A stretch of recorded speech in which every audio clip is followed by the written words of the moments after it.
mature audiences.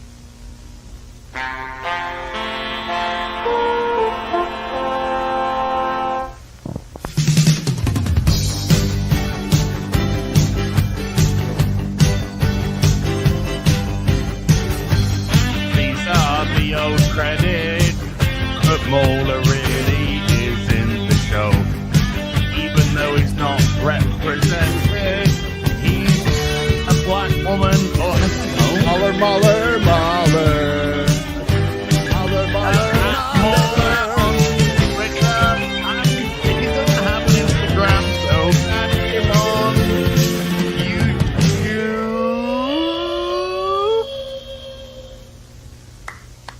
Oh, wait.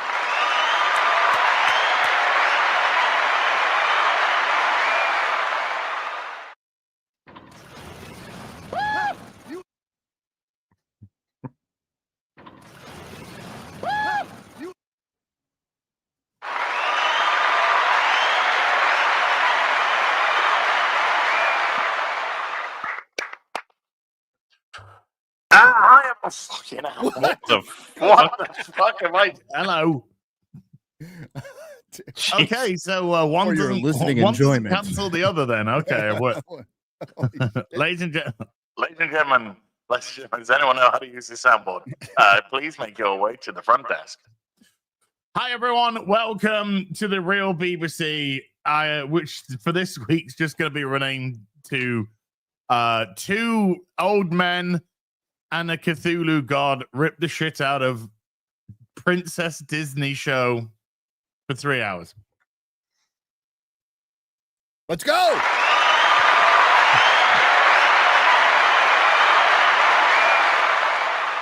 But before we do that, let's introduce everyone. Hey, Molly. Hello. Hello. Spent last week almost doing things other than work. Like I'm nearly done with Ozark now. Probably wouldn't recommend it. Yes.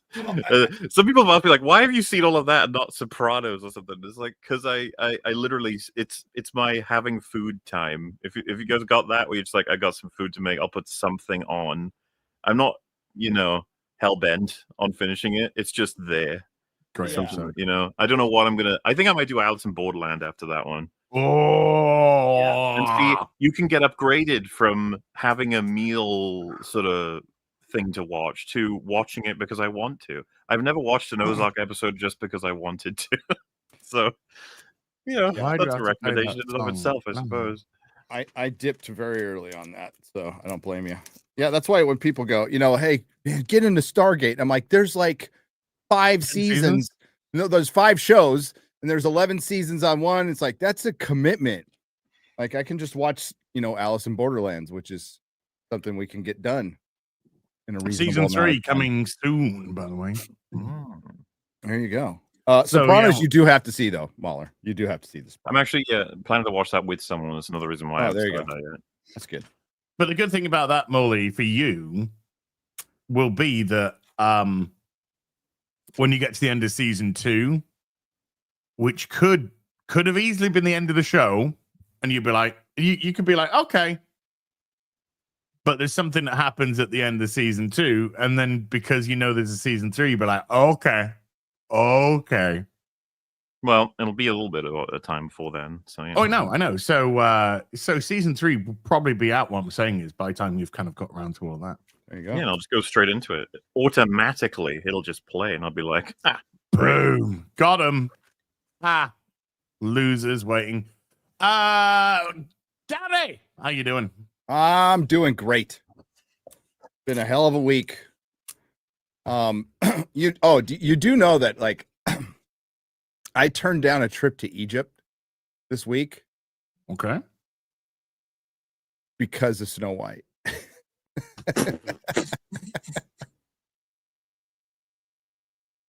Why'd you want to admit that? I've already admitted it multiple times.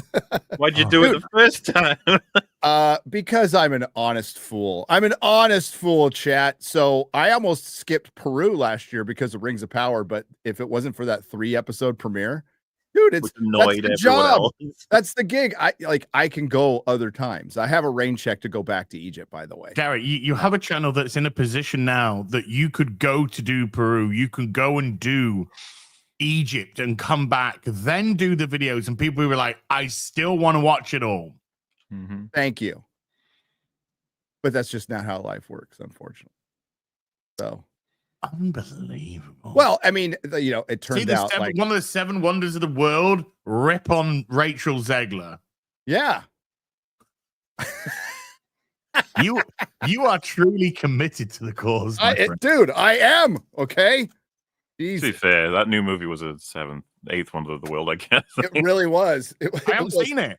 In so many ways, it hit the cultural zeitgeist. You should see it. Okay, speaking of that, you should see it and then do a review. And we talked about the title. I think you should just call it Snow White 1 2 3 4 5 6 pee pee poo poo, and it'll still hit the fucking algorithm. But we get. I actually now I wanted to see it for that. I'm worried because I tell you what, I'll be the litmus paper for the pee pee poo poo. Wait, it would be even better if he hadn't seen it. Oh yeah. I'll just make that the title. You should read you should read off a sentence from a completely different movie. Like why it's bad. Rachel Snow White is brutally wounded in the line of duty and is rebuilt as a cyborg cop to roam the streets of the kingdom, seeking justice from the evil witch. Got him. We're already making the video. This is it. This is the video. This is the video. Just give us review the porn, right? But leave all the sex bits out. It's like Snow White ends up with the 7 dwarves, and she never really leaves the house after that. You know, they develop a relationship. As anyone they develop a relationship. Yeah, she develops a very close knit relationship with the 7 dwarves. To the point that she can no longer choose between which. Right. She can just hit one based on her mood. Well, I got Rachel Zegler's coat. Hey, I love the way that it's Rachel Zegler owns the chuds I saw based on this Instagram post, and I'm just thinking, sorry, what chuds are the target audience for Snow White? You know, she managed to chase away families. Yeah. Who's the chuds? Is it Gary? Is it Jeremy? Is it Ryan? Is it Yellow Flash? Are they the chuds? Because those 4 people went to see the movie so they could laugh at. No, you chased off families from seeing this shit. You know what affected the box office? The movement to burn people Teslas. Not going? The movement to burn Teslas, because that's the crowd they were shooting for, and they were busy over the weekend burning Teslas. Yeah, I guess. You know, well, welcome to the real BBC, everybody. Good, by the way, my mum thought it was crap, so I feel like it's not working out. Probably. No. So sorry. Based mom. Yeah, she was quite funny. She said that she wouldn't show the film to any children before the original because the dwarves are so terrifying she wouldn't be able to explain them. Yeah. The dwarves do look oh my god. Okay, so I got a question because you have seen it. Yes.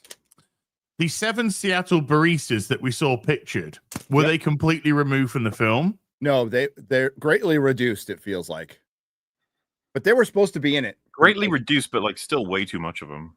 Yes. I mean, none of them had any real lines, right? So they're there to show up and create some action. So maybe if a brother has to go, like Susie's little brother has to go, he's entertained for 5 minutes.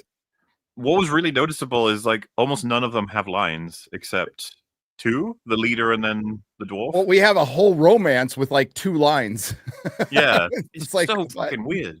So there's more dwarves in that group of people than there is in the fucking the one movie. Dwarf. I don't know. So why would you have a live action dwarf for that, and then CGI monstrosities when you could have just hired 7 dwarves? I'm really not actually sure what the fuck they were thinking with the whole thing, to be honest with you. It is Disney after all. Because if one's a dwarf, but the other's a dwarves, why are they very, very different entities altogether? They never. I don't think they were going to try and explain that, like they're different species or something. These are the underdwarves. They're from the. There should have been a scene where they're facing off and like, what the hell are you? What the hell are you? All I can say now is I'm really glad that they didn't cast a black dwarf in that role now. Well, they couldn't because really if they're going to have a straight relationship, they had to have the white dwarf with the black woman. That's what the romance was with. They hit so many boxes with that one. It was great. Were the boxes all labeled Miss? Yes. Hey, yes. what number Spider-Man, Amazing Spider-Man was that? This is Peter Parker Spectacular Spider-Man. We've got I'm going through the Milgram Hannigan run right now, so we got 76. Oh my god. This is quite secretly one of the best runs of Spider-Man, equal in many cases and surpassing Amazing Spider-Man, especially in this era.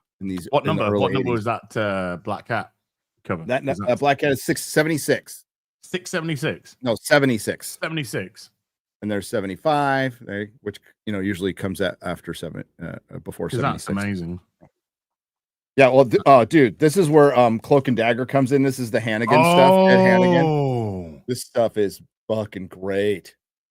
I don't know if you got them over there, but in the UK, when I was a kid, because I actually got comics before I got comics, because as a kid, they used to come in like tiny format like this.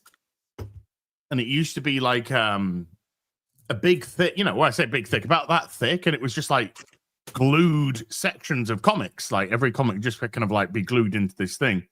And that's actually where I started reading comics when I was a little kid. And then I moved into purchasing DC comics. But yeah, my mum would buy me like one of those. Yeah. Every, I don't know, you just got no concept of time as a kid, but it kind of felt like every few. And it was probably at your grocery store, right? Like it's kind of like a local news agent or something. It's like the digests. Yeah, the digest. Yeah, the digest. That's it. DC did them here. Marvel really didn't do them. DC did them here, but it was mostly like Archie. When you were like walking through the grocery aisle, there was just freaking up until just probably a couple of years ago. Archie was there, but DC used to do the digests here. I've collected some of the digests from the UK. They're cool.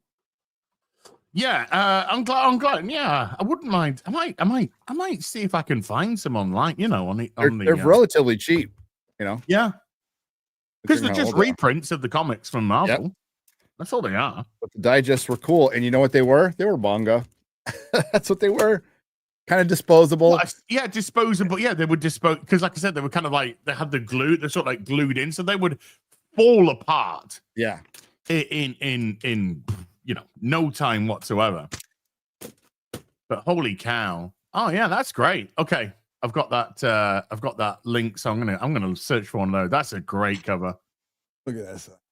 That's a great cover. Al Milgram. Death's door. Hell's heart I stab it. Stalkers in the shadows. Oh, by the way, now, if there's anybody that's subscribed to TF Source, Transformers Source, by the way, can you tell me whether or not yesterday you got about 15 fucking emails from them? Because I did. Just saying. Anyway, Snow Brown. There's it's not doing well. Let me bring up the figures. I don't know if you saw Gary and Morley. I think more Gary because I don't know if Morley's that interested in box office.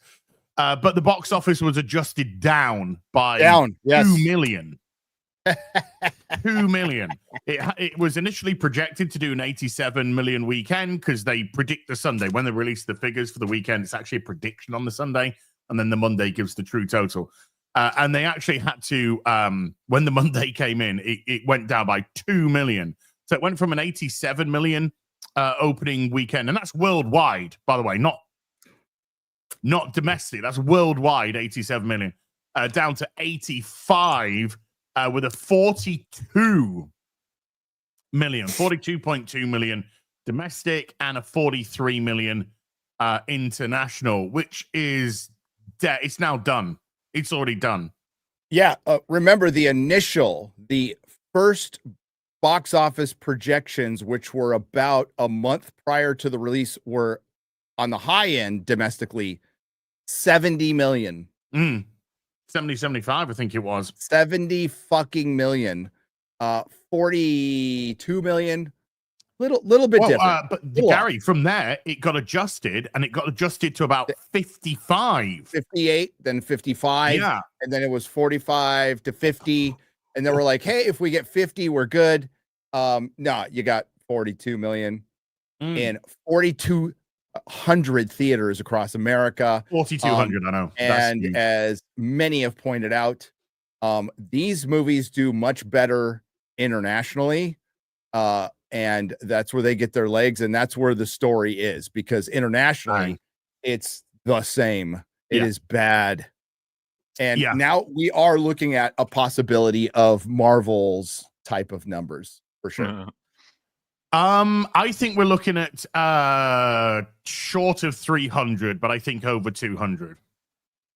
But I think we're looking to 275, maybe. We're looking at a potential $200 million loss for this movie. They'll call it. They're going to call it a $100 million loss because they're not going to count their marketing as a loss, although they will to their accountant.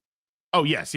But they won't make it public. But they're going to say $100 million loss, easy $200 million loss for this movie. Most predictable failure since the last most predictable failure, which was The Acolyte, I guess. Or no, Captain America 4. And I'm losing track. And The Acolyte and the Marvels and Rings of Power, these are just predictable failures. And it was the slowest train wreck, but yet most unintentionally entertaining. I mentioned to my mom that it was gonna fail, and she said, "Oh, does that mean they'll stop doing them?" And I was like, "No." No, because Lilo and Stitch will make all the money. What they'll do is they'll just start making them a little more accurately. But we're still left with creative bankruptcy, even if Lilo and Stitch is great, right? Sure, yeah. It's just pick a movie, pick a cartoon and live action it with CGI, right? How to Train Your Dragon's happening too, isn't it? Yes, it is. That should do well. That should do well. Very well. Do well. It's just I don't know. I don't like it. I don't either. I freaking love that movie, dude. I think that movie's great. So saw that with my kid. But yeah, dude, that is a horrendous Sunday, by the way. That is a horrendous Sunday. What is the per theater? Per theater, $2,500 on the Sunday. I mean, look, from your on Friday its opening weekend, bro. Yeah, that's bad. Which means the Monday, which is gonna drop probably during this show, will go down to probably 4 million will be the Monday. Around, you're looking at kind of like a projection around there. I'm gonna say 2. You're gonna say no? I'm gonna say 2. Fuck it. That would be. I mean, we'll see. It should happen. I'll keep my eye on it throughout the course of the show, and we should get the Monday numbers in. But yeah, I reckon it'll be around the 4 million and 4 million. Probably right. But I say the theater will be probably in the I'd say 1.3. No, it should go down to probably almost like 1.1 to 1.3, which would be absolutely. Dude, but a 34% drop on a Sunday is like, horrific. What? Yeah, is horrific. That's a Saturday to Sunday drop of 34%. It's like, what the fuck? Yeah, Reno the Turk says it best. So what this movie was represented in a film is the steamroller from Austin Powers. Yes, that's what it was. Yeah, that's exactly what was in my head when you said this is the slowest train wreck. I was just thinking of the no. I was just thinking of that. I'm just bringing up the box office for Captain America, and even Captain America from the Saturday to the Sunday was a 27% drop, and which was bad enough. This is 34 from Saturday to Sunday. There's multi-layered problems here that we've all talked about, right? So there's Snow White being shit, Captain America like crossing 400, and even some people I like and respect, Eric out there, who are like, oh, it's gonna get close to that break-even point. It's like, stop with the 425 break-even. It's bullshit. It's utter fucking bullshit. But on top of that, this has been a horrific year where the domestic box office has only had one weekend cross $100 million collectively over all the movies. Wow. One. They've had multiple under 80, and now up until Snow White coming out, they had multiple up under 50 where the theaters were just begging, God, we need something. Like, they don't give a shit how much Disney spent on it. They're just like, we need butts and seats, right? So we think this will pick up and it didn't. So look for theaters, and listen, there's going to be some big hits this year. No doubt there will be some big hits this year. Probably the same as last year, $2 or $3 billion movies, some dark horse in there. Oh, we need to talk Batman, by the way. We will. But theaters are going to start shutting down. They're going to start shutting down, and it sucks because I like the theater experience. Theaters have got to adapt. Theaters have got to become more than factory farms for bums on seats. They have to get more. I think they have to get more niche. They have to become more of an experience, more of an event in terms of what you can do. Yes, there's theaters which are adapting. Some are creating much more luxurious areas, dining where you. Well, that's what Alamo Draft House does, but it got bought out by a corporation and it had to close. That's what fucking happens. What you're talking about is mom and pops. If a theater, because they're just too big, they take up too much land. They're fucking expensive. Like the IMAX near me is a castle. It's as big as a goddamn. It's huge and it's awesome and I love it and I don't want it to go away. But I think it'll be artisanal. It'll be mom and pop. You can have dining, and you don't have the massive overhead, or the studio, because they changed the laws. It used to be studios could not own a theater. I think it's in the studio's vested interest to probably own theaters again, and that was my argument when we, the taxpayer, bailed them out during COVID, which infuriated me. It's like, no, fucking Hollywood, this is your shit. You fucking fix it, and they could have. They had the chance, just like the comic book industry could have helped the comic book shops. But instead, they decided to have a fucking political circle jerk and draw sketchbooks. Did you have you seen the new Alex DeCampi shit? I was about to say something bad. What's new with this? Here's a bad tweet. Person. She is a bad person. Here's a blue sky from a piece of dog shit, Alex DeCampi. This is it. Me about to release a fantasy graphic novel about a black family, a disabled girl, and a canonically trans fairy tale character in these times. And then she posts the "it'll be fine" meme of everything burning around her, which just in itself says that you're just doing it to placate your fucking. Oh yeah, she's always been a massive piece of shit. This is like nothing new, and like really just a bad person, and is uplifted by her politics within the shrinking circle of the Whisper Network, and she leverages and who she's married to. Yeah, she's a murderer. She's certain. An enabler, allegedly. In my opinion, she enabled somebody to she was a catalyst for somebody to self-delete, and somebody they knew very well had the potential to do so, which makes you really complicit. But these are just my opinions. What do I know? Other than she's a bad person. But she should team up with Zoe Quinn. No. I mean, they've got something in common. I mean, they both have something in common. They both got an actual body count. An actual body count. How many times they've spread their legs to get ahead. God dang, the comic industry is so disgusting. Vile. As Alex Jones would say. Yeah. Want no part of it. Yeah. Couldn't be happier to not be part of it in any way, even just in the retailer farm. Just bye. Fuck off. God, that used to be a dream of mine. Open up like a comic book coffee shop video game. You still place. can. You still can. You just don't sell new shit. Like yeah, that's That's my retirement gig is going to be sitting around all my old back issues and selling them off.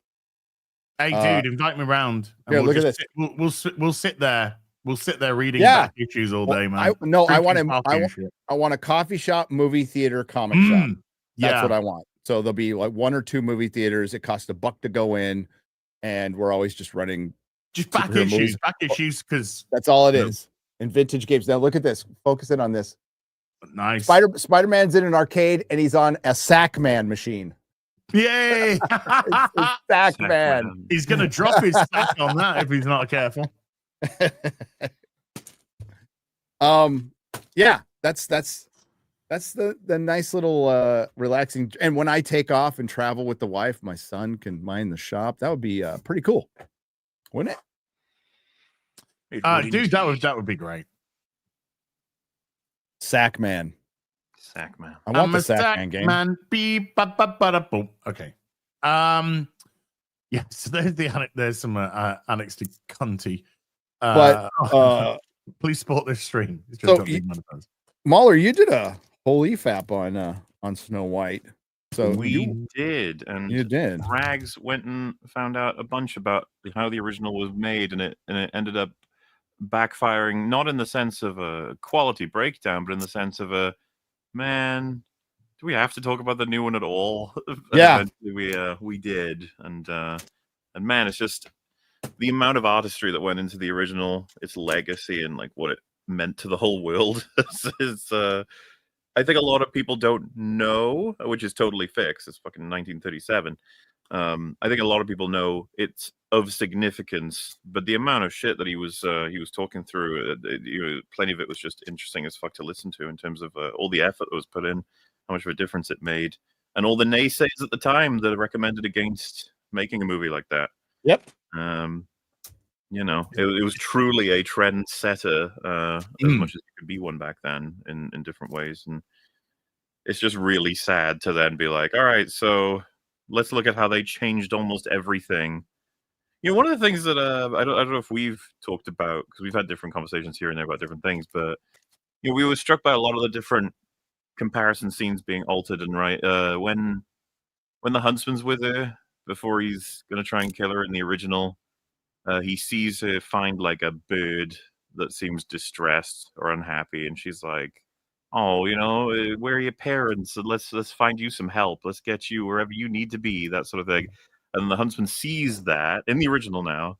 Yeah. We as the audience go, "Aha!" He's seeing her do that. He knows her as well as he would, so he draws the knife, and then he can't complete the job. In the new version, she plucks an apple, hands it to him, and he's like, "You are kind. You gave me an apple. And I dub you." Isn't that like an extreme downgrade? And then, in the original, when he threatens to kill her, she's terrified and screaming. As much as you do in a film like that without terrifying kids and stuff. Ooh. In the new version, pulls the knife on it and puts it like to her throat, and she stands stern, looking at him like with her big jaw.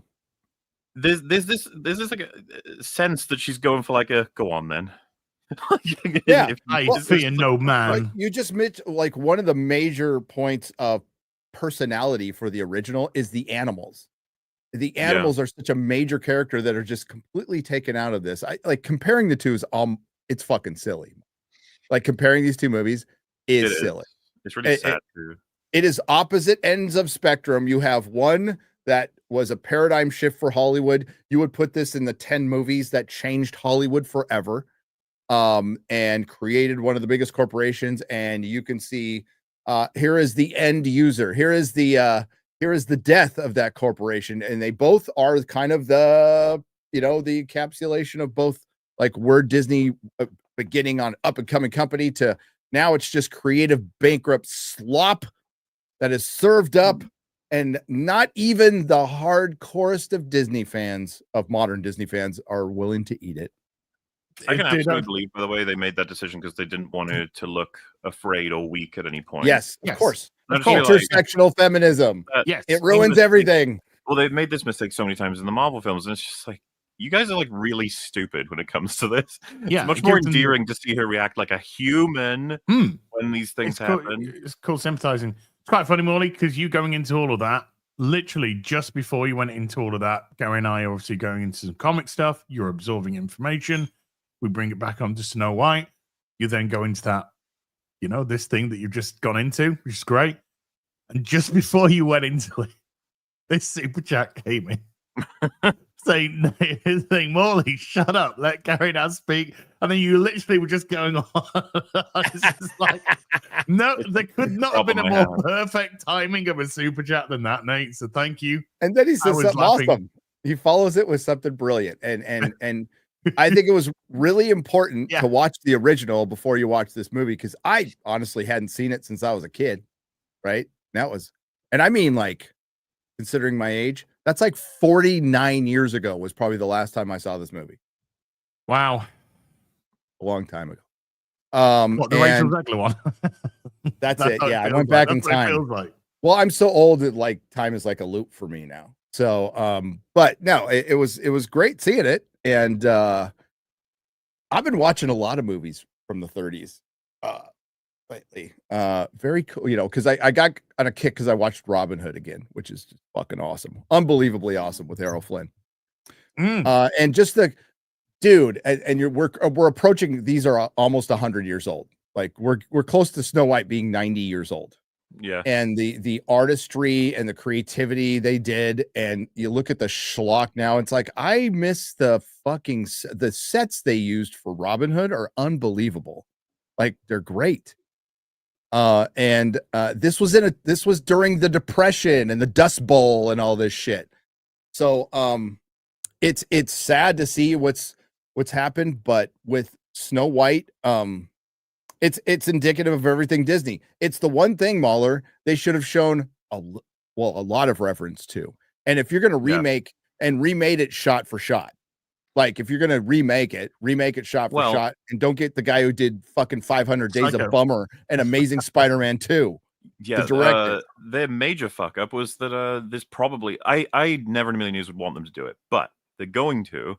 You need to grab like every respectable artist ever that relates to the way that they created the original Snow White, and actually like maybe do a really great effort in trying to, not cringe update it, but simultaneously the 100-year anniversary, you'd think they would have like, they went with Wish so awfully. They went with Wish, Wish, which nobody remembers. It should have been Snow White, and use the exact same budget. That like just spend it better. Get Kenneth Branagh back. Find somebody, someone who knows what the fuck they're doing. It's like they don't even know what Snow White. I know that there was a quote from one of the artists that works at Disney saying we don't even know how to make how they made Snow White anymore. Like that's just like lost. No, they do. No, they don't. Yeah, we know that they do know how to make it. It's how can we make it within our ideological. No. Like the animation within this company, in the animation, in the stills, and how they shot the stills, because they innovated a bunch of stuff. They invented shit. Yeah. Invented shit for that movie. On top of like one of the things Rag says I didn't know was that whenever you see Snow White, she's got actual makeup on, as in what you're seeing on screen is them having used real makeup on the actual animated like screens and stills and stuff. There's loads of really insane fun facts about what they did to make that movie, and the fact is like a lot of the animators have no idea how they did it anymore or how to do it. So you ever see the behind the scenes, and when they're doing the cells, they have the little just a piece of paper with the pencils. Mm-hmm. So that's how they started out. I have a bunch of those from a Mickey Mouse cartoon from back then. Nice. Somebody gave me at the comic store, and I still have them. Like a bunch of, and I don't know who sketched them. Could be fucking Disney, as far as I know. Probably not though. But yeah, I got a stack of them. That somebody just came in the comic store and gave me, and they're fucking awesome. And they're really loose, right? But you can see the fluidity in it. It was fucking amazing. And there's no way they could reproduce that now, because it would take forever. And they don't want to. Yeah, it's all computer orientated now as well. Well, AI. The thing is, people aren't going to want to hear this, but AI. I was just talking to my son about this. I'm like, well, because he's a huge 2D animation fan. I'm all, well, it's going to come back big time with AI, and you're going to be able to do it, and it's going to look really fucking good, like really soon. Love it or hate it. Love it or hate it. That's the thing. Is, if the average person can do it, then it's going to quickly become something that no one cares saturate. I don't think the average person is going to be able to do it. I think you still have to have, like, you're gonna need to have talent for the prompts and everything, and the visual eye for it, right? I think there was a interesting conversation. I don't know if it's anecdotal, so I don't know if I believe it or not, but there was an interesting conversation about young musicians. There's like this little girl just fucking shredding on a guitar like Steve Vai, and somebody brought up like, hey, kids are like technically, as good or better than they were before and playing their instrument, which I don't know. To be honest with you, I think a lot of kids are playing instruments. It's great, but what they're missing, the whole part of the conversation was what they're missing is the ability to write music with like heart and soul. And I think the entire music industry is missing that, by the way. And that's what you're going to need. You're going to have that eye to connect with people emotionally, not just be technically good. Well, Steve Vai is a great example. Or Joe Satriani are great examples of technical guitarists who are brilliant, can't really write songs. There's two different things. You can play your instrument, but can you compose a piece of music that like moves people in some way? Yeah, that's what you're going to need with AI. The internet itself is shining more of a light anyway. So this talent's very likely existed, whichever era we're in. It's just how many people could get access to seeing them now with social media. Of course, somebody can record themselves, just whack it up on social media, and boom. We kind of go from there. Let's get back into Snow White, because there's a lot of speaking of Solace, holy cope. Yeah. Well, look at this. Oh yes, yeah. Snow White. But look at this cover. Like, okay, look at this. We need to go back to shit like this. Okay, like yes, overdrawn, over detailed stuff. Some of it's cool. I admit I like it, but man, this is the sweet spot for comics, man. Look at the city lights. Look at the creativity in that. Fucking great shit. Our friend, your friend, my friend, everyone's friend, Muller's friend, Rachel Zegler. There she is. Is claiming that people. Well, we'll see. Let's listen to Zegler's cope. And by the way, this is so performative and fake.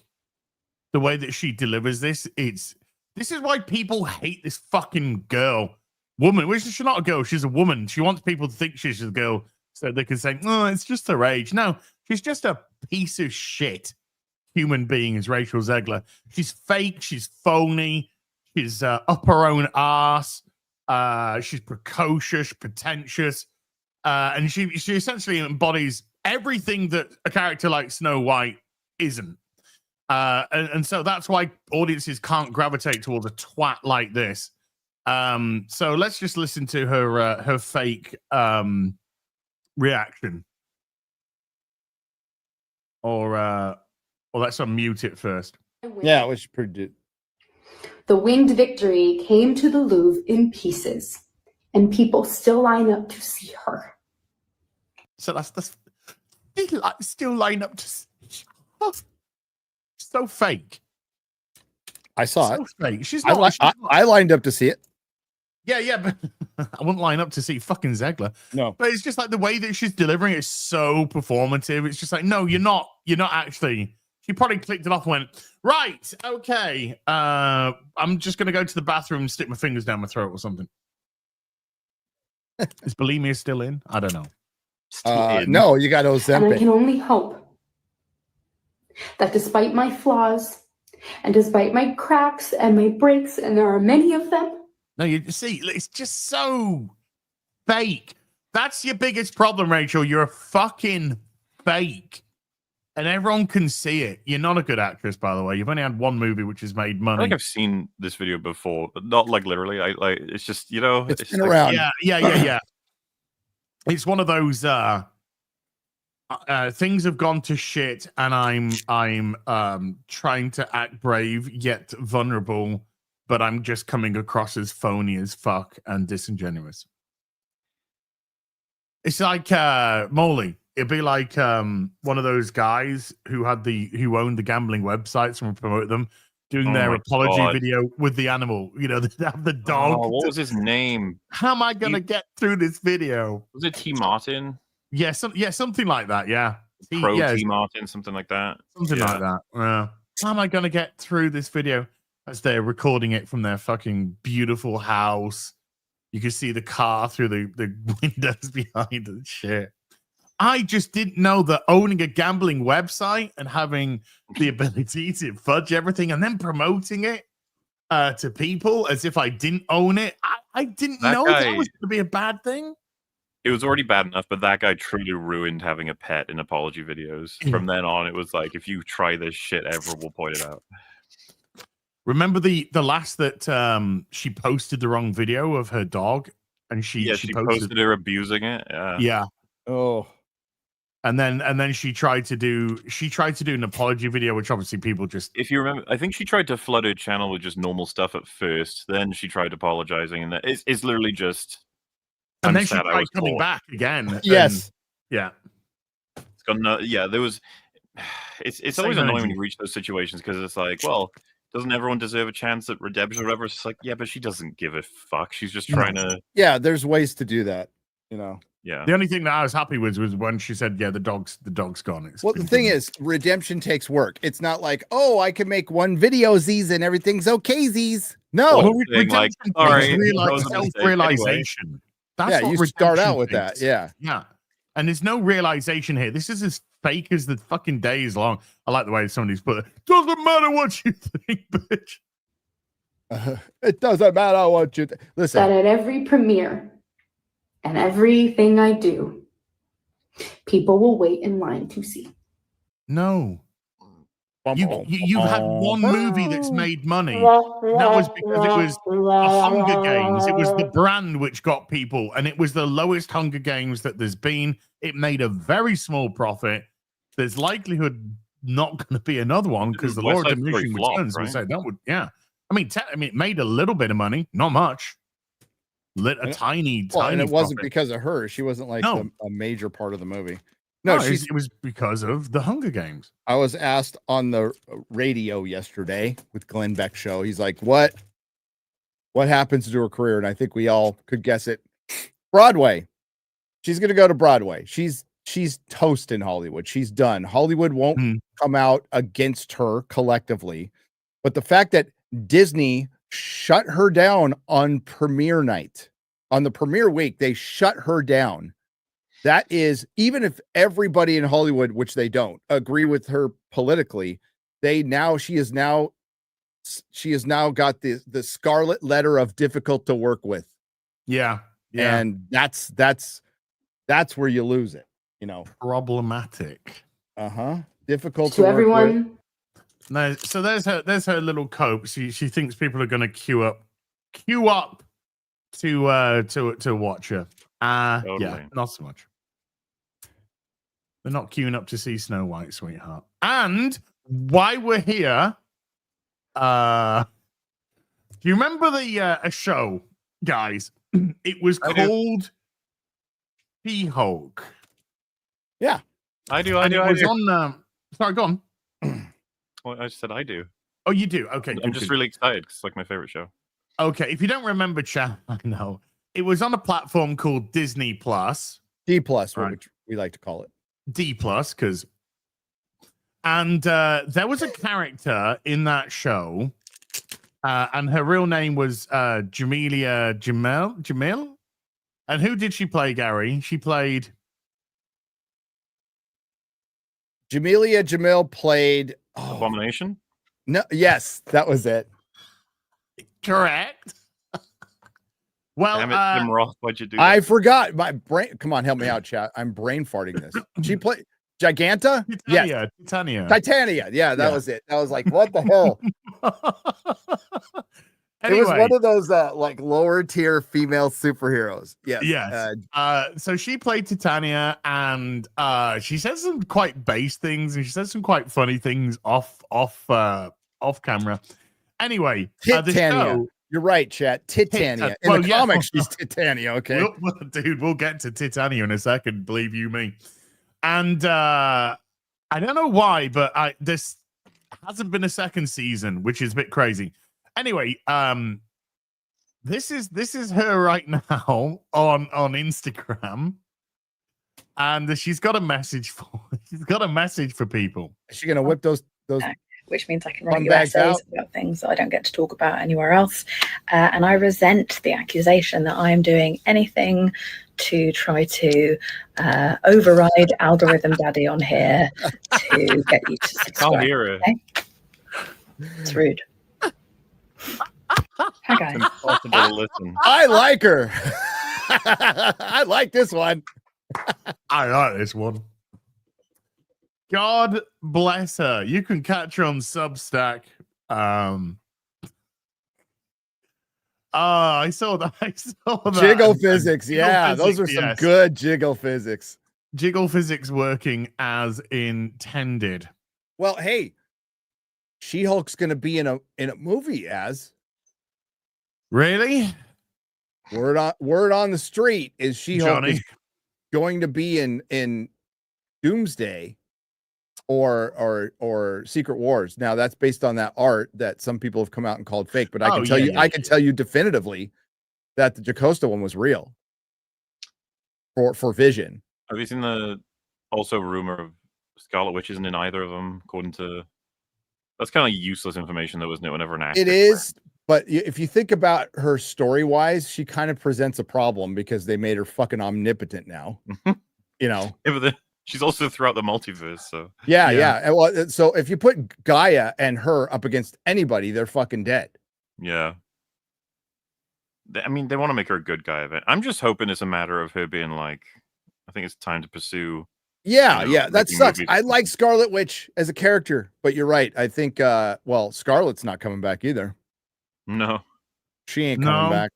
I just surely some of the actors are starting to realize, like some of the agents, maybe the MCU is not the place to go. Looks like that's where careers die now. Well, I think we were all collectively convinced that when we first heard it, right? Correct me if I'm wrong, but him coming back and this being a cameo fest, we're like, these movies are going to do great, man. They're going to fucking I'm not going to say they're going to flop, but I'll say I'm pretty convinced they're not going to hit the heights that they want. I already figured they wouldn't hit the heights they want. I still think that the first one's making over $1 billion, though. I don't. I'm sticking with that. I don't think this is. Put it this way. If it's good, yeah, it will, because it's Avengers and it's good, and of course it will. But if the movie's mid or not so good, I think it will die off at the cinema, and it will do 800, maybe push 900. But I just don't think it's going to hit that $1 billion. And if it doesn't hit the $1 billion on an Avengers movie, then I think it will. It's just that it's also going to be the end. Yes. They should just call it Marvel the End. They do have a comic series. I'm almost certain it's going to be like Rise of Skywalker, like 1-to-1. Yeah. Oh, this cover. This is one of the best covers ever. One of the best covers ever. Oh, yeah, nice. You really creeped me out for a second there because a new song just played in my playlist. And then you were like, oh, this cover's so good. I was like, oh, what cover? What's it a cover of? Can you hear it? I can hear it. There's an article to go through about Snow Brown. John fucking Byrne. Okay. This is from Deadline. Snow White. How controversial Disney princess fared in blue and red county cinemas. Box office. Christ, the media cannot die fast enough. All those redneck hicks in the flower state don't want to see Snow White. Fucking what? Sorry, what? Mahler? Did you see that Charisma Carpenter in some con was asked about coming back to this Buffy reboot for. She's Cordelia, by the way, for anybody who doesn't know. Yeah. And she basically said, of course, 100%, yes. And it would be really neat if Cordelia got to have like a different ending in that universe or a different whatever. Basically just exactly what you expected to say. Sure. So apparently some journalist was in the audience and they wrote an article saying, Charisma Carpenter says she will return to Buffy on one condition. Oh, of course. And I only know about this because she put out a video on, I don't know if it was Twitter or Instagram, whatever have you, basically saying that she fucking hates it when journalists do this, and there should be more accountability for this because it could very well cost her a job, like completely twisting and lying about what she said. And the reason when she was like panicking about it is because it got picked up by a bunch of other places and used that article as a source from that guy who lied about what she had said. And yeah, she did not have nice things to say about journalists in this video. And I was like, man, more of that the more time goes on, eh? Yeah. It's Mr. Beast and Kotaku all over again. Starting to wake up to that. Urinalists, yes. Well, good for her. Well, the guy with Brie Larson, remember, and Brie was very careful with how she answered that question. Well, she refused to answer it because you essentially said, I can't answer this question because it's bait. It's not gonna work well for me. I feel like it's like you can make a baity article that is true. Yes. You don't have to fucking lie. You don't have to lie at all. But we know it is not necessary in modern Hollywood. You just actually use their own words against them as much as you want. But that article would have been good. It would have you just all you had to do was tell the truth. It's like, yeah, she's willing to come back. Yeah. Yeah, I'm willing to come back if it's the right story. Actors say that all the time. I mean, even if they didn't want to come back, it's somewhat worth it to say that because then you have your options in it. Yeah. Like, you don't want to look too thirsty. Okay, your agent's going to go, no. Yeah. Not that she has a lot going on. Starting to make demands before your agents have even discussed anything with each other is like, it just looks bad. But that's the thing. She was saying that she hopes the word can get out that she did not say that. It's like, yeah, well, best of luck. Wasn't Charisma Carpenter also Jason Statham's wife in the Expendable movie? Correct. Which was like a jump scare to me. I was like, what the fuck? You know who's not coming back to the Buffy series before we get to this? Nicholas Brandon. Nicholas. Of course not. I was talking to Fringy about this. I was like, are they actually going to bring back Charisma Carpenter, Emma Caulfield, probably Spike, basically a whole set of characters that Alison are actually Hannigan. dead, and then not bring back someone like Xander because of Xander will be dead. Yeah, they will kill off Xander. You'll probably have died, yeah. That poor guy, man. Addiction's a motherfucker. Well, I know he's done some bad things. I understand that, chat, but like he is clearly in the thralls of addiction. He does live streams on Facebook, and it's not pretty. Nope. It is not. Back to Zegler. Speaking of not pretty. Oh, but heading into the weekend, Snow White, Disney's Snow White. Let's make sure that everything from now on should have that, shouldn't it? Disney's fuck up instead of just Snow White or Star Wars or Marvel. It's Disney's because it's got to be set aside from the rest of the shit. Mm-hmm. Was being called Snow Woke in vitriolic online circles, which begs the question how the movie fared at the box office in the Trumpier areas of a country divided into blue and red states. It's more like blue cities and everywhere else is red, but yeah, far be it for me to point it out. The Rachel Zegler Gal Gadot live action take on the 1937 Disney animated classic bombed at the domestic box office, or at least admitting that it is a bomb. Yeah, with a 43 million opening of a $270 million production before P&A marketing. Chat. Here's what we can tell you. Snow White per box office analytics. No White? Did you say no white? Oh, that's sounded like you said no white. No White. That's it. That's the title. No White. No White. Well done. Thank you. Thank you. That was absolutely 100% on purpose and not just me. I don't know. Was that like psychological? Maybe. Was that Freudian? Was that just the Freudian slip coming through? You ending No Freudian white with a T there? Freudian. Freudian. Freudian. Gotta spit on that. I am really curious to see what their data is on this, because this thing clearly flopped in Los Angeles. All right.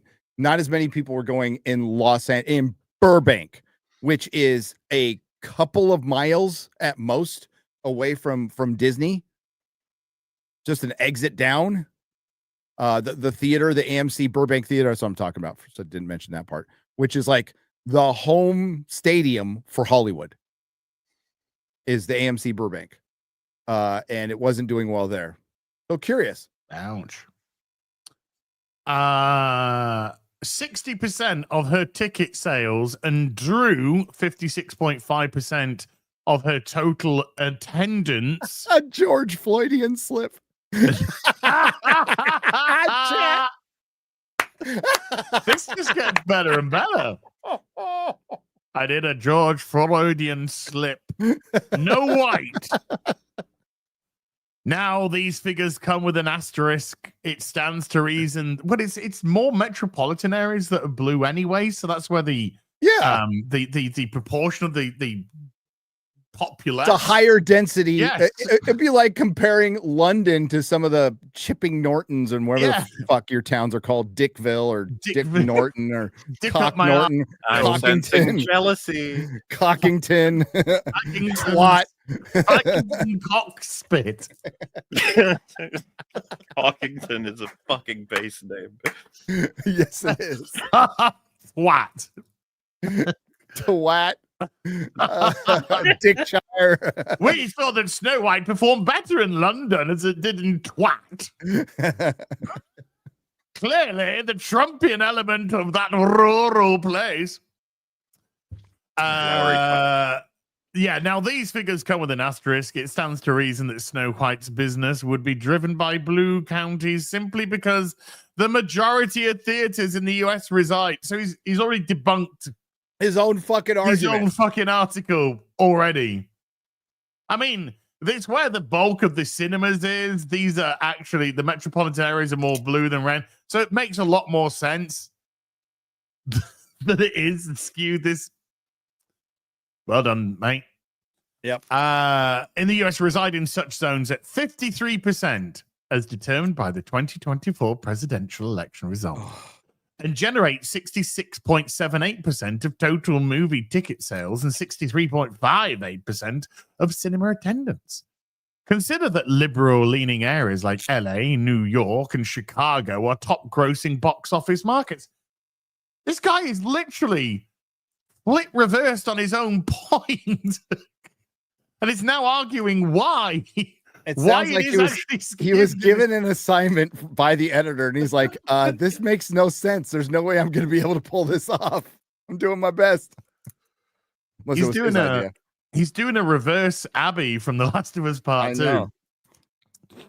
At the time, per Intelligent Family and animated movie ticket sales come from 63% blue counties and 37% red counties, while their attendance stems from 60% blue and 40% red. That means Snow White with 40% ticket sales and 43.5% admissions from red county-based cinemas. I'm seeing the Zach Galifianakis numbers going right now. I'm seeing fucking Steiner's numbers going across here. Yeah. 32% of the 5% is 10% of the 20%. It's like, what the numbers spell disaster for you. Yeah. Oh man, I'm just getting sacrifice. This guy he's trying. I mean, God, I give him credit. He's trying his fucking hardest here. Red County-based cinemas over-indexed in such locations. Further supporting this, Snow White overperformed in Latino and Hispanic markets like Dallas, San Antonio, and Phoenix. The Mark Webb directed, Mark Platt produced feature musical pulled in an overall hefty 30% Latino Hispanic crowd behind 43%. What the? So it must have been only the Mexicans went and saw it here in San Antonio because the theaters were fucking empty. Empty. Thinking about Mark Webb having made it. It's like, imagine if a friend had made something like this. It would be able to say anything to him that's nice about the movie. I'd be like, no. If you're a friend, you just walk up to him privately and you go, "That was a piece of dog shit. Hope the paycheck was good, bro." Absolute piece of shit. Which, yeah, it must have been, right? That's why any of them do this. Because for the pay, yeah. Tim Burton did Dumbo, right? What other ones are there? Like, Guy Ritchie did Aladdin. Yes, he did. Favreau did Jungle Book. Yep, and that did well. Lion King, that fuck. Is it Lion King as well? You did them both. Gary added to the SA numbers. I hope SA stands for San Antonio. That's all I'm I asking. actually That's did all. not. I actually did not. My nerdy home. I was saved last minute. By Captain Jack Sparrow. I was saved last minute. Usually what I do is, especially when I know it's going to be a flop of this proportion, is I buy a ticket for another movie. I'm that petty. That's fine. It's an interesting stat. Which one? You fucking bukkake stats all over his face, neck, and chest, mate. Considering the uproar during early production over Zegler's casting in the title role and a pushback against such trolls writing, "Yes, I am Snow White. No, I am not bleaching my skin for the role." The West Side Story, which bombed, actress also blasted the newly elected POTUS after his win over former VP Kamala Harris, writing, "Fuck Donald Trump," and, quote, "May Trump supporters and Trump voters and Trump himself never know peace." I wonder why people decided, hey, it's weird. That prompted a swift kick from Megyn Kelly and her pals on the Ruthless podcast. "There's something wrong with this person." I agree with that. Said Kelly back in November about Zegler, with the actress then apologizing for her opinions. After she was made to, and then copy and pasted the whole thing on Dude, Matt, Instagram. how much money would you pay to hear that conversation when they write it? All of it. All of it. "You fucking idiot, what are you doing?" How How many times does Kevin Feige get to make those calls? I want to see. But we all know there would be. I want to see the South Park angry Mickey Mouse fucking just shouting her down. Fucking beep, beep, beep, beep, beep. Trying to crash our fucking company. Is there I thought it's a sensor beep in this. There. Oh, you need with the. Yeah.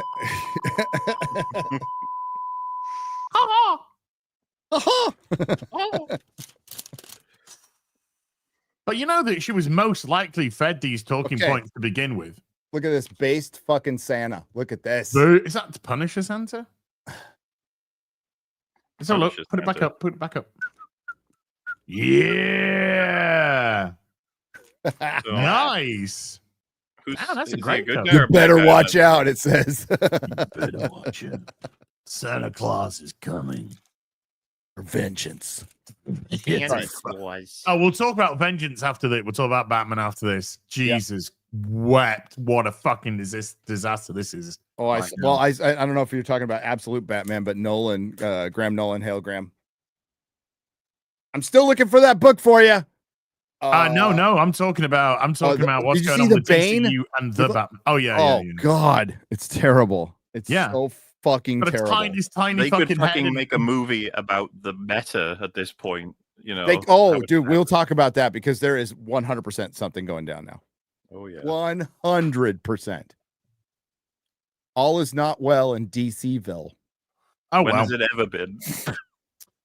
As we told you, 21% bought. Oh my God. Are you paying attention to the numbers?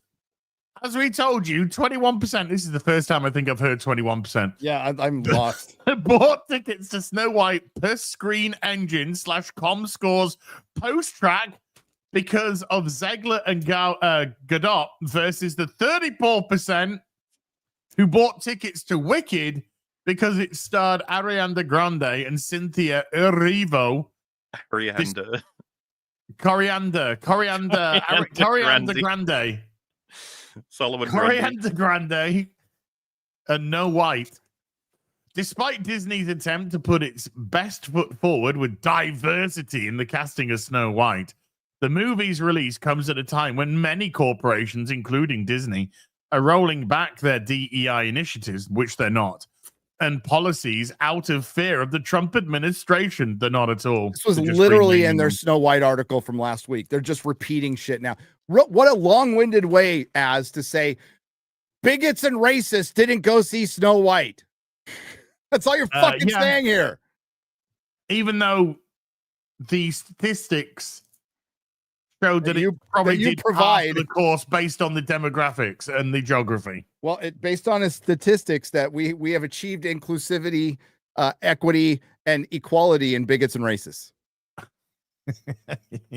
What does it mean then if they had a successful film? Would they be like, woohoo, the racists went to see it? The chuds got owned and people came out in droves and all the chuds were left at home crying, but now the chuds are not going. So, I just wish we could hear from the director being like, we hoped to move everyone with this film, including the chuds and the racists. We're really trying to appeal to the racist heart, and I feel we did that. We hope that this just melted those racists' hearts just a fraction. That we walk so that in the future, another diverse movie can run. The dollar of a racist spends just as well as any other. It's like the pink pound, but now with the racists, like the red pound or something they're going to call it. I don't know. Racists buy shoes too. So. Racists also have money, and we are. It would be a pretty good skit. skit. Like while he's doing the interview, someone walks by and he's like, "Oh look, there goes a racist now." Yeah. See that white person there? Probably like racist. Probably racist. Probably racist. Look at him. Look at that bigot. Yeah. With all the controversy that's been going on for 2 fucking years with like the midgets and all that stuff, like there are people out there who are trying to push this. It failed because of Gal Gadot and Israel, and which He's is the best thing of the movie, dude. Dude, is that Israel or Israel? Yeah, which is, I mean, that is going to be a big problem in Hollywood for just obvious reasons going forward. And it's going to be, I'm really interested. I've got my popcorn out ready to go just to see what happens. No skin off our nose. Let's go. So yes, Snow I can't help but think of the South Park honking at the cinema. Oh God, I miss South Park. Let's talk a little bit of DC. So, Batman in the DCU. James Gunn announces the Brave and the Bold movie, when he does all of his things. Says that we're going to get Damian Wayne as the Robin, blah, blah, blah.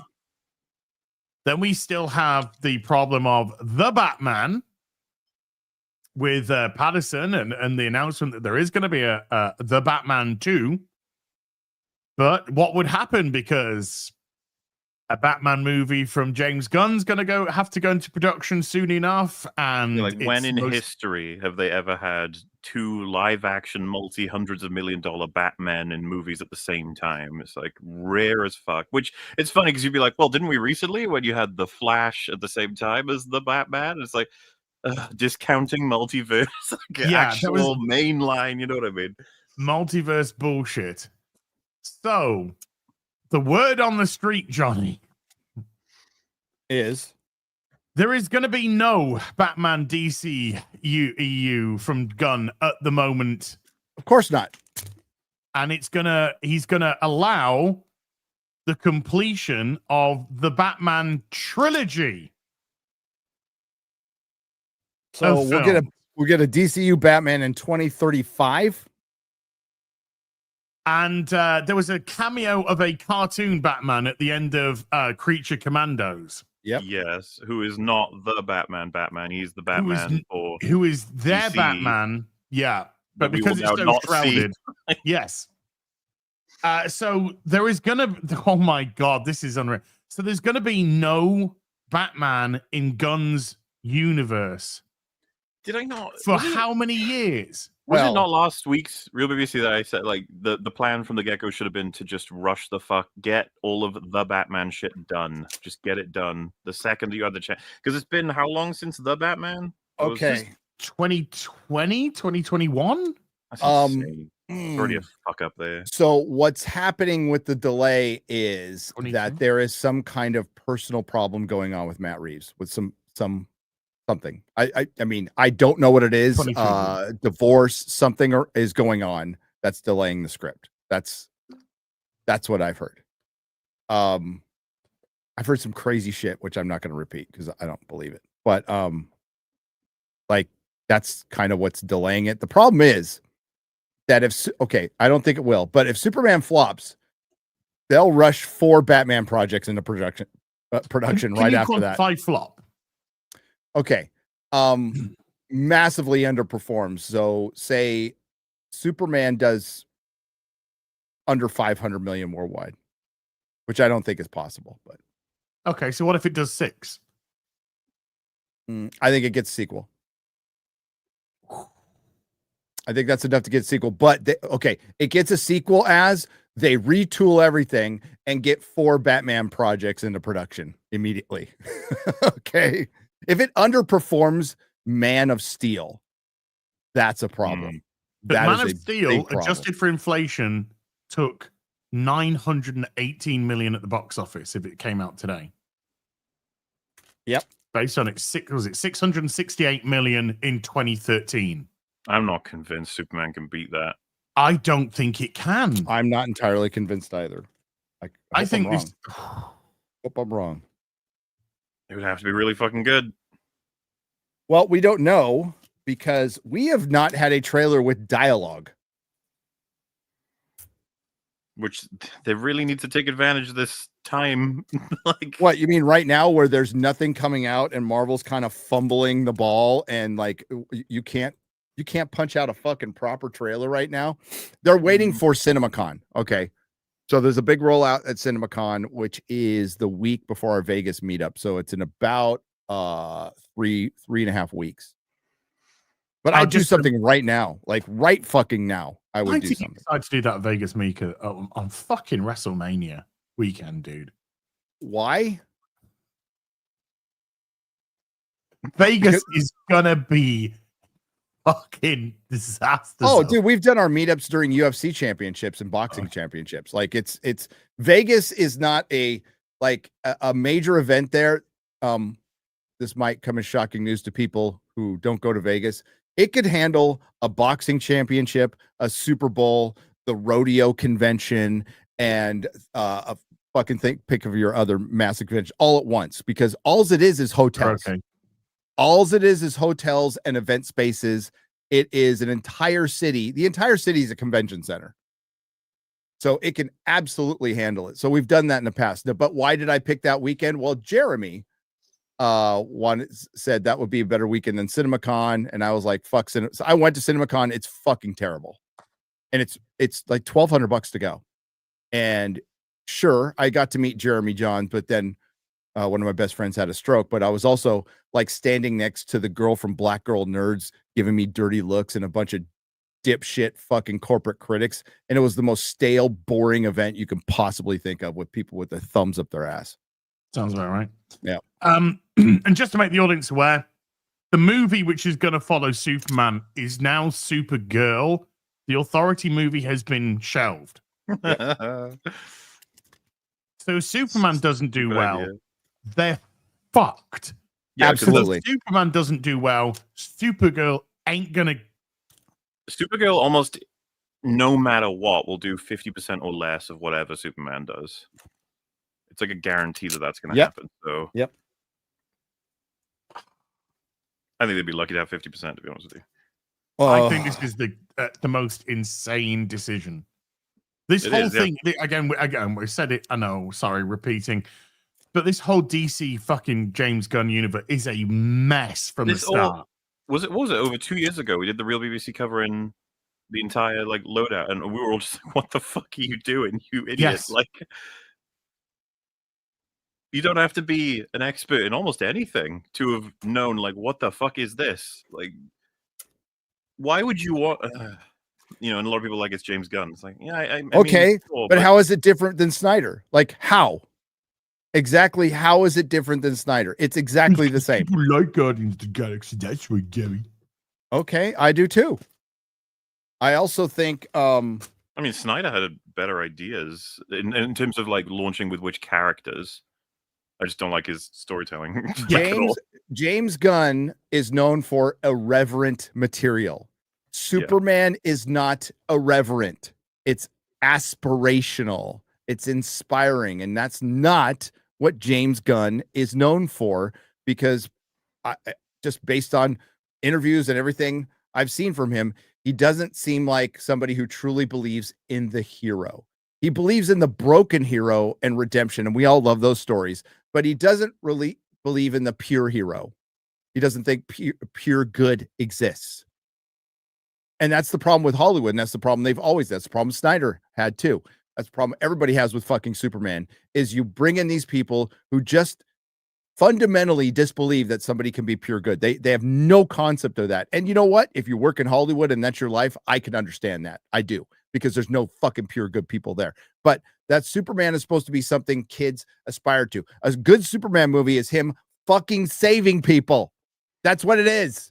That's what sure, he fights a bad guy at the end, but we also have him, the bad guy creates a huge problem, and Superman, instead of fighting him, runs around saving people. From what we've seen, it just looks weird. Like the fact that when he was in that whole thing where he's in the penthouse, or he's in a suite, he's in some suite, just talking to Lois as this big fucking eyes just seemingly wrecking the city. Really, really strange choice of marketing. Yes. And not just the picture, but we've seen actual images of him just like stood looking out the window at it and shit like that. It's like, and then the big dinosaur thing, which looked just I don't like mind that. It's CGI slop though. Yeah, but I like, if it looks good, I don't mind that. Like, I don't mind that stuff at all. That's DC Comics. But they've really marketed on the Mr. Terrific. Mr. Terrific doesn't look good. Guy Gardner doesn't look good. Hawkgirl looks like fucking shit. They look like CW. Actually, yeah, they look like CW shit. Yeah. But I think the Mr. Terrific looks the best out the bunch in terms of how the characters he's a little should look. Skinny. He looks like really fucking skinny. I suppose the actor's skinny, right? That guy. Yeah. But Guy Gardner looks like a fucking disaster, and Hawkgirl has just been in a failed fucking DC movie. Black Adam. Luckily, nobody knows, because nobody. Oh, fuck, man. Well, hey, Nathan Fillion has yet to pull in a performance that's disappointed me on anything, so we'll give him a shot, right? Mr. Time for everything. No. I'm not like, if he just looked a little bit better, I mean, like, if you want to go with goofy costume, go with the fucking costume from the comics. Just go with that. Make it accurate. The belts. But this is meant to be. Isn't this meant to, again? This is meant to be like the Maxwell Lord. Well, it's as we suspected. This is either it's Justice League International. Yeah. And it's supposed to be that there's already heroes. And they're getting a little out of control, and this is the reverse Kingdom Come thing, and Superman kind of comes in and sets them all straight by example. That's why I'm guessing what's going on. And they look like crap. It's been a terrible rollout, dude. But this has been a terrible rollout. how do you have a new DC universe without fucking Batman? Well, I mean, like, okay, I would argue little overexposed, and I'm fine with starting it that way. But you can't like, oh, we'll have Batman in 10 years. It's like, bro, you ain't gonna be around 10 years. No, you're not. I mean, this is meant to be an 8-year plan. They're never going to have the Batman 2 and 3 out in 8 years by the looks of it so far. That's what I was saying, man. They should have immediately. Like, if I were James Gunn negotiating for the future, as in this would have been around Suicide Squad probably being released, they probably would have said, like, hey, floated the idea that he was going to take over. He probably should have said as part of the negotiation, get the Batman finished, like sort that out as soon as possible as a franchise. Not quit it, not cancel it, just get it sorted. Finish 1 or 2 and 3. Dude, just combine it. Just fucking combine it. Film 2 and 3 back to back. Yeah. Just combine it. Get fucking Reeves and Patterson out. Complete their job, complete their tenure. Good, and then do everything from base. But I mean, yeah, sure. We got to go back.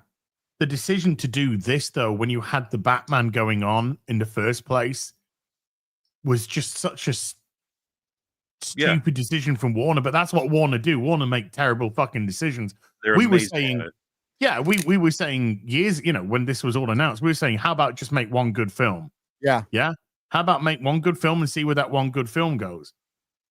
But no, they had to do we're coming in to do a universe, but now our universe is compromised because we can't use the Batman right now. And by the way, my announced universe is now just being changed because there's no authority anymore, and the Booster Gold TV series has been shelved as well, and maybe even the Amanda Waller one, and it's like, oh my god, this is just coming across like another fucking mess. Still can't get over the fucking Waller show. Like, almost like what the fuck? Like, nobody wants a fucking Waller show. Okay, nobody. And even Peacemaker. Yeah, that's on the way, right? That's all done. That's done. Yeah, that series is done. How do you get invested in all of this? It's so confusing. I didn't give a shit about the first Peacemaker TV series. I'm not going to give a shit about season 2, which isn't in the same universe as season 1. Well, even though it's the same characters. Season 2 is probably going to be isolated as hell because they can't commit to whatever the hell is going on in the universe anyway. No. But at the end of season 1, they had the fucking DC heroes in it. That doesn't mean shit anymore. No. They're a mess. Black Snape. Enough said. Black Snape. Warner Brothers is fucking done. They're toast. They're gonna get bought by somebody. Somebody. Well, I know people are we're running out of Asla. companies to buy companies now because they're all fucking failing miserably. We shouldn't be allowed to operate when you're 50-odd billion. Sorry, we need 50-odd billion in debt. You shouldn't be allowed to fucking operate. I mean, I wouldn't be surprised if Apple is in the position to buy. They'll never buy Disney. I heard that rumor. Never happened. But Warner Brothers, Paramount. Yep. Great. And then another fucking corporation gets absorbed into a huge corporation. It becomes even more corporate. Hello, fellow nerds. Look at El Corpo's fucking slop. Thanks, Boom. JP Morgan. I was just watching a history thing where he's kind of like really innovated the corporations gobbling up corporations and consolidation stuff. It's gonna be a conglomerate of fucking. Just think of the Blob, but with corporations. With corporations.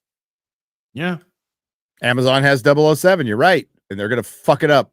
Oh, was it fucking, what's she called? Amy Pascal. Fucking hell. Tweaker Pascal. Oh my God. You do wonder if there were a higher power if sometimes they do this to piss us off. They're like, what will be the funniest one, guys? What do you think? Well, maybe they're looking out for us. You want some job security? How about Amy Pascal on James Bond? How about no? You know what'd be good job security? A good fucking TV show. Like a good House of the Dragon or a good movie. That would be good job security. Amy Hennig's gonna do Bond. Wait a minute. Holy shit. That was the plan. Not a great plan. This is. I mean, the whole disaster zone, absolute disaster. Yeah, gun is cooked. You're right, chat. Dude, I cannot fucking wait for July. Hey, dude, July, do you want to? I'll talk to you after. What? In July? Yeah. Are you asking me to go out on a date in July? Ooh. You had me at July. Any other month that I'd have been saying, fuck off. You had me at July, as you had me at July is going to be a busy month for us. I might have to skip Egypt for that one. I'm going back to Egypt. Elon Musk has said that I could go to the moon, go to Mars in July, but had to turn him down because Rings of Power season 3 is coming out that month. I love they do that. He's like, "Oh, season 3?" You're like, "Yeah, season 3." I understand completely. You're like, "Yeah."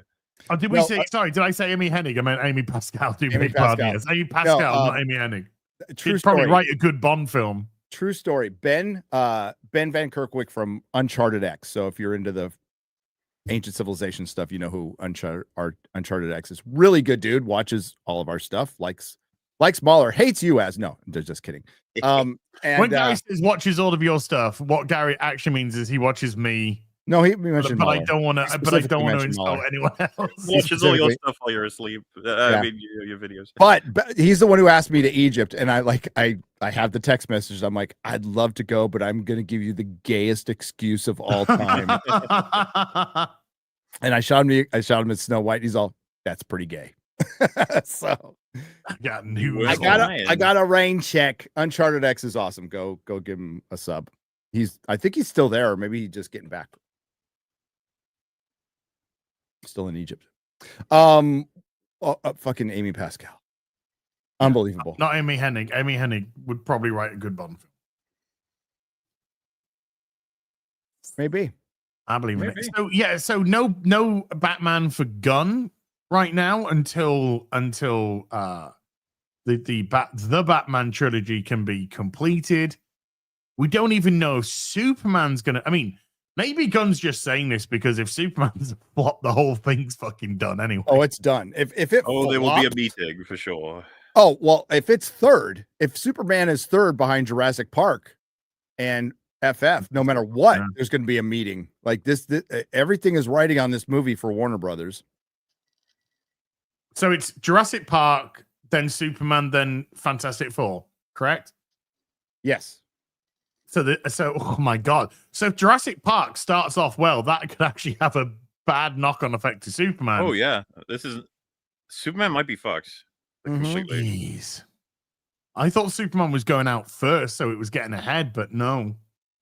I mean, Jurassic Park, it's going to be, no Chris Pratt. No. I don't know. I don't want to count it out, though. Jurassic tends to do well anyway, I think, as a franchise. I wouldn't be surprised at all if that cleared $1 billion with relative ease. How well did Dominion do? Did just over $1 billion. I know it made over $1 billion, but I was curious how much. I think it's like $1 billion and 63 million or something. Mostly international, too. Yeah, dinosaurs, man, they're still. That's it is like exactly $1 billion. Okay. It doesn't. I don't think it really matters what you do with the humans in the Transformers movies. It's because people are turning up to see the Transformers. It's kind of like that with Jurassic Park. They're really sort of turning up to see the dinosaurs. I'll tell you this: I would be very happy to see it fail to make $1 billion. They can't just have garbage dinosaur movies. I'd like it if they were forced someday to realize that. That'd be nice. What if it's a good movie? I mean, the trailer makes it look like it's a parody of a dinosaur movie, but I have quite a strong hatred for what they've done to that franchise. I seriously doubt they're going to change trajectory after that trilogy made $1 billion every time. Unfortunately. Did anyone even see Dominion? Nope. I saw the first one and I thought that was crap. The first Jurassic World. Yeah, it was crap. Well, that's why. And then I had no interest in watching anymore. Fallen Kingdom was even crapper, and apparently Dominion is even crapper than that. Craparia. Oh, come on, July. Stop tickling our taint. Come around quick. Come on, Manel. Well, I mean, talking about Eric, then I was like, "What the fuck?" Yeah, I was like, too weird and inappropriate. Come on, July. Yeah, Black Man Summer, baby. We're just tickling our tail. What the fuck? What? Eric, stop it. Cut my balls, July.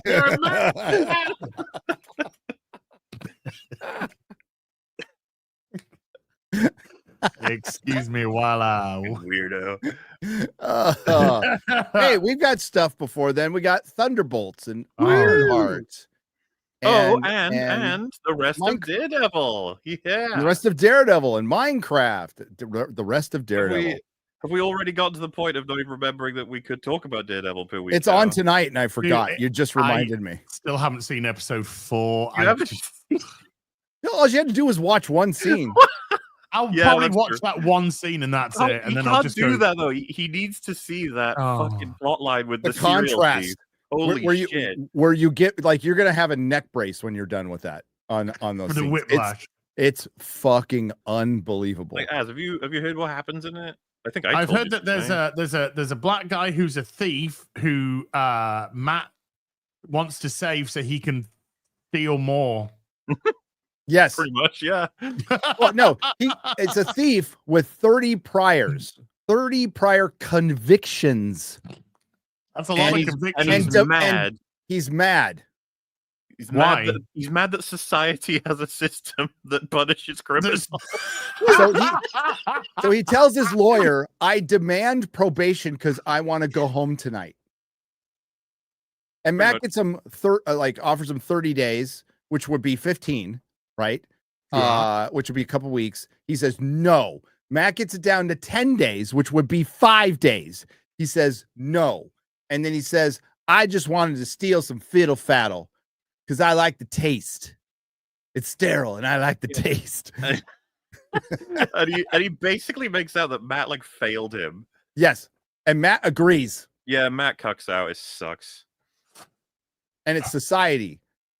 And Matt comes out and says shit like, well, incarceration doesn't really equate to less crime. Because except for when it does every single fucking time. Are we is this getting this hasn't popped on the ratings, has it, after this first No, two? it is not. No. So it has not showed up on Samba TV once. And it should. March 21st, White Lotus, 1923, Reacher, 1923. Moana 2, Electric State, right? Craven the Hunter. Wow. There's gonna be that meeting where they're like, so this was a huge fuck up, and I guess this was the wrong direction. So we'll go a different one, a cringier one. Well, remember, this is the stuff. This is the stuff that Season 2 is fucked. down. No matter what's in season 2, it is fucked now because of Well, the first season. by all accounts, the end of the season like sticks the landing, but it doesn't matter at this point. I was gonna say nobody's fucking watching it anymore. Yeah. It was already limited in how many people were watching it, but that launch, these first 4. Well, that's why they're doing 2 episodes tonight. Because we tonight get him in the Daredevil outfit by the end of it. By the end of it, and the first episode is Kamala Khan's dad. So it's by all accounts from people who even said they like it the worst episode, like the fucking worst episode. Episode 5. Episode 5. Shit. What show recovers from something like this? It doesn't. It doesn't. It doesn't. The best you could say is, okay, the last 4 episodes are good, but everything leading up to it like was supposed to make sense and didn't. And I'm told it does, but I don't know how. I don't know how you fix the marriage counseling scenes. I don't know how the fuck you fix that. Oh, I hate those fucking scenes, dude. What a waste of it. You have Vincent D'Onofrio's Kingpin to do whatever script you want, and you spend upwards of like 10 minutes per fucking episode with him on a couch talking about his feelings. Why? He barely even gets to speak. A lot of it is the therapist or Vanessa. Marvel, you should have reshot the whole thing instead of trying to piecemeal it. Absolutely, yeah. You should have reshot the whole fucking thing. You fucked yourself by not doing that. jeez. Absolutely fucked yourself. And Yes. Oh, dude, you know what really pissed me off? Because obviously Az hasn't seen it, but you know the scene where they're looking at the docks or whatever, and he's doing his plan. Yes. And he says basically he wants a thing to happen, and then his assistant lady is like, "Oh, you can't do that because first of all, you need to speak to these people, And that was then you pure need to move this Trumpism. through this and this and this." And I was like, "Bitch, he did this for his whole career. This is what he did. Yes. How would he not know about all of it?" And it's unbelievable, and that's pure Trumpism because that's how they see Trump. He was a developer too, right? And they don't know that actually he knows more than this dumb bitch who's just like, well, it's got to go to committee and be approved by this. While being an invisible hand for all of it, he was like arguably a genius with it. This is why it annoyed me that they said Vanessa's doing better than him taking control. Yeah. But now they've degraded him such that he's like, dude, I don't know how this works. The Kingpin had the hand working under him. The fucking hand. And Madame Gao, they were all below the Kingpin. Yep. They were subjects of the Kingpin. They were part of the board, but he was the chairman of the board. Fuck. Yeah, because she was like, you need to speak to these people. And he's like, all right, let's do that. And she's like, you can't speak to those people until you speak to these people. He's like, okay, let's do that. And then she's like, yeah, but you can't speak to those people until you've organized this. I love it when I love from the perspective of Hollywood, people who can't administrate their own fucking movies, and they or the Rosie O'Donnells of the world come out and they think, well, whether you like Trump or not, think he's dumb. He's not fucking dumb. Kingpin is not fucking dumb. You don't get to where you are being dumb. And it undercuts the Kingpin character. And that's where I said, like, the TDS, if it starts like undercutting what the character actually is, and that scene did it. 100% did it. I couldn't stand listening to him be played as a retard for the whole thing. It's so annoying. And the fucking, like, why does all of his assistants suck balls? Like, all of them in the sea, you can't bounce off any of them as characters. You got the TikToker, the British guy, and the lady. And that's where what elevated the Netflix series? All the fucking side characters. Yeah, they were fucking. Some of them top-notch. I like hesitate to say you should have maybe kept for a little longer. Some of them was so fucking good, you know. Yep. Oh, but here we are. Here we are. Here we are. Level section, everybody. Stay tuned next week where we probably won't even talk. Oh, we got 2 episodes tonight. Maybe we will. Oh shit! Yeah, that means you should have watched it because now you're gonna have to watch 3. Watch 3. Says the guy who fucking sat through Batman and fucking MILF Dude, Manor. I'm currently watching fucking Knight Rider, and it's great. I'm sorry, Batwoman. Did I say Batman? You made it sound like it was like a film, like Batman and MILF Manor. Batgirl. At least like one episode a week. Batwoman. Did you see that? Did you see that leaked fight scene? And I know exactly who leaked it, by the way. From Batgirl. No, I need to see from the Batgirl movie. Can we? Have you got something you can send me? Talking about it, I haven't seen it though. Are we allowed to show that, or is it like? Oh yeah, I would. You probably have to cut it out immediately. Oh, I won't be able to show it here. I'll get fucked. But I mean, I want to see. Yeah, I'll find it for you. I'll find it for you. No, but I saw that it got leaked, and yeah, was it bad? Was it real bad? It's pretty bad. Okay. I mean, the fight scene is like you just have a hard time believing this little skinny girl is like she'd be dead, even with her, even if her costume was fucking unstable molecules. I know. I'm sorry. I'm crossing over. Nanotech. Yeah, like it like she'd be dead. What if she was a slayer, Gary? Well, that's different. She has powers. That's true. Yeah. Nanotech's ruined suits in Yep. Oh, Ironheart. Did you see that Ironheart picture? Jesus Christ. Dude, did you see the tweet? It was like fucking had like 200k likes or some stupid shit where it was like people still won't support Ironheart even though she's an original character. I was like, what? Oh, that was so funny. An original character. You mean she was always, this was an original character who's always black, and I'm just like, it's a derivative fucking character. It's not original. Cow. I don't understand. Like, it's in the name. How do you not get the derivative? derivation. Like, that's what it is.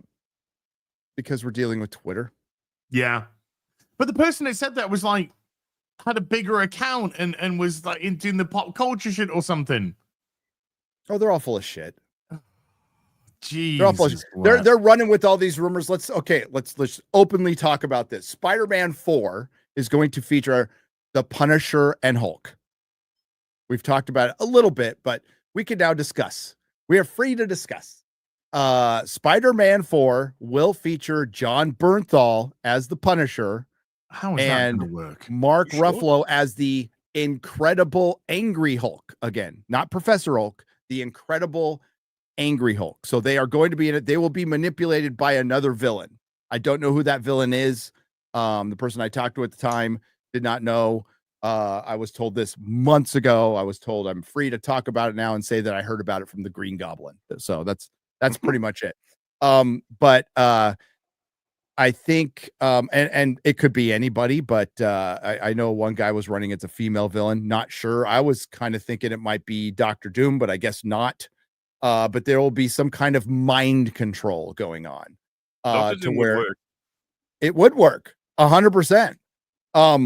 So it'll be, and I don't know how much they're in the film, but they will be in it. And the reason they're in it is because Sony wanted to do a multiverse story, and Kevin Feige said, no, we're moving away from those. We're done, but you can have these two characters. Now people might go, well, wait a minute. Universal has control of Hulk. No, yeah. Marvel has control of Hulk. If he's not starring, if it's not his, they can't make a Hulk movie by itself, but they can throw Hulk in whatever the fuck they want. So it will be the Punisher and the Hulk in Spider-Man 4. Discuss. I don't see how the fuck Who's directing? the Punisher works in a guy who directed quirky, Shang-Chi. in a quirky comedy action Spider-Man film. Unless, of course, you're just wanting to reduce the Punisher, which is what would happen. Yeah, I don't know how you pull off a proper Punisher in a PG-13. I don't know, but that's they're trying to bring it to the street level. That was what I was told, like getting away from this multiversal garbage. This is not the fucking time, though, is it? Because they have. Are they not going to shove him in the Avengers movies? Oh yeah, Spider-Man will be in the Avengers movie. Yeah, I'm pretty sure. I remember reading something about how Tom Holland's schedule was getting fucked because he had to do the Odyssey before he can start filming Doomsday or something like that. Well, they're filming the Odyssey now. That's the point. The Odyssey was supposed to have started, and then Doomsday wasn't it in March at some point that was supposed to have started? Yeah, but I mean, the one thing you give Nolan credit for is like he doesn't fuck around. There's no fucking reshoots. His shit's on schedule, so I'm sure his movie won't be the problem. I think, dude, any actor, it goes the same for Scorsese and Nolan at this point. I think if you're asked, your agent is like, take it. Yes. Yeah, no, you have to be in a Nolan film. You have to. You'd be stupid to say no. You would be stupid. I wonder what Elliot Page's role's going to be. Did you hear Matt Damon tell a story about like he was supposed to be Sully? Is that his fucking name in Avatar? And and James Cameron offered him 10%. 10%. That's fucking. And he said no. Oh, that's an insane chunk of money, dude. What about Russell Crowe? He turned down. What did he turn down? Was it Obi-Wan or something? He turned down Obi-Wan. Snow White. Snow White. It was Snow White. Hmm? Snow White. Yeah. No, Russell. Oh, Lord of the Rings. Yeah, Aragorn. Yeah, he turned down Aragorn for Lord of the Rings, and he was offered like 5% of the or something. Oh my god, man! Like, what a timeline that would be. Because Alec Guinness got the sweet deal where he got a percentage of the take and set for the rest of his life. Yes, on this silly little role, he was like, whatever, you know. Yeah, and he turned down Wolverine as well. Crow. Yeah. See, what do you think is more viable, him as Aragorn or Wolverine? Yeah, Aragorn. No, Aragorn. I think Aragorn. Do you? More more viable. Honestly, I think prime top tier like Russell Crowe acting and physique. I think he could have done a good Aragorn. LA Confidential. He'd probably do both. He'd Gladiator probably do good as Crow, both, yeah. to be honest with you. Yeah, Gladiator Crow is primo. Yeah. Him as Wolverine. My brain is like trying to make it work, but it's not seeing it. Well, Dougray Scott turned it down as well. He got injured during Mission Impossible 2, and and he couldn't do it. Oh well. I mean, hey, but he went on to Batwoman. And he was clearly drunk the whole time. He was I clearly know. using real booze in those scenes. Oh, dude. I overused the joke. I could have been somebody. I could have been somebody. I could have been Wolverine. By the way, Mission Impossible 2, which is one of the worst films I think I've ever seen in my life. Oh, come on. It's got really funny lines. It's got some charming lines in it, yes. No, it's the most surreal, bizarre crap. It's a fever dream. Yeah, if I'm going to watch Mission Impossible, because I like to watch them all, I'm going to go 1 to 3. I'm not even going to entertain watching the second one. Wow. Not a true fan, huh? Yeah, I guess not. Fake. Actually, I fucking 1. I still have problems with 1. Do you? Well, apart from the obvious, but yeah. Listen, we can all agree Fallout is the fucking goat, all right? Oh yes. Yes. Absolutely. But I do love Bring 3. back Henry Cavill, you idiots. I know. Bring back Mr. Phelps. Fuck that. Yeah. Bring back Henry Cavill and make him play good Mr. Phelps. There you go. I know everyone's happy. Yep. No, Mr. Phelps. Bring back Cavill to play the bad guy. He's still alive. If the Reckoning of the Dead or Reckoning part 57 or whatever at the end has Mr. Phelps, I don't care who fucking plays him, comes back, goes, I had your back all the time. That would make things behind the scenes. It would make things okay for me. Isn't this it though? What? Is this it? This is it for Cruise and Mission Impossible. Yep. If it made that's next month. It wouldn't be it, but it is it. Yeah. May. That's in May. So that comes out in May. I don't know what that's gonna end up looking like because I did not enjoy Dead Reckoning. The bad guys. I loved it. It was fun, but the bad guy's not as good. No, it's annoying because that actor is fucking excellent. Yes, he's a really good actor. Yeah. They fucking kill him way too early at Ozark. I don't think they realized what they had, to be honest with you. But it was weird seeing him do like an amazing performance after having seen Dead Reckoning because like a lot of people forgot he was in that movie. He was a very good Deathstroke in Titan season 2, by the way. I didn't even know he was. Deathstroke in Titan season 2. Very good. There was some good stuff in Titans, and there was some terrible stuff as well. Oh, in the TV show? Yeah, it was such a fucking schizophrenic TV show. Yeah, I mean, like Starfire looking like a fucking hooker was pretty bad. Yeah, like what the fuck? You just look like a 70s hooker, but she was fucking some guy at the beginning, wasn't she? They made her an actual hooker. Yeah, yes. They made her an actual hooker. Yeah, they made her an actual hooker. Nope. But like Hawk and Dove, they're pretty good in it. Alan Ritchson was good in it. Yeah, as an actually the guy who played Robin and Nightwing, like looked like him. Like definitely looked like him. Yeah, it was good casting. Yeah. That was a schizophrenic fever dream of a show. Well, Akiva Goldsman,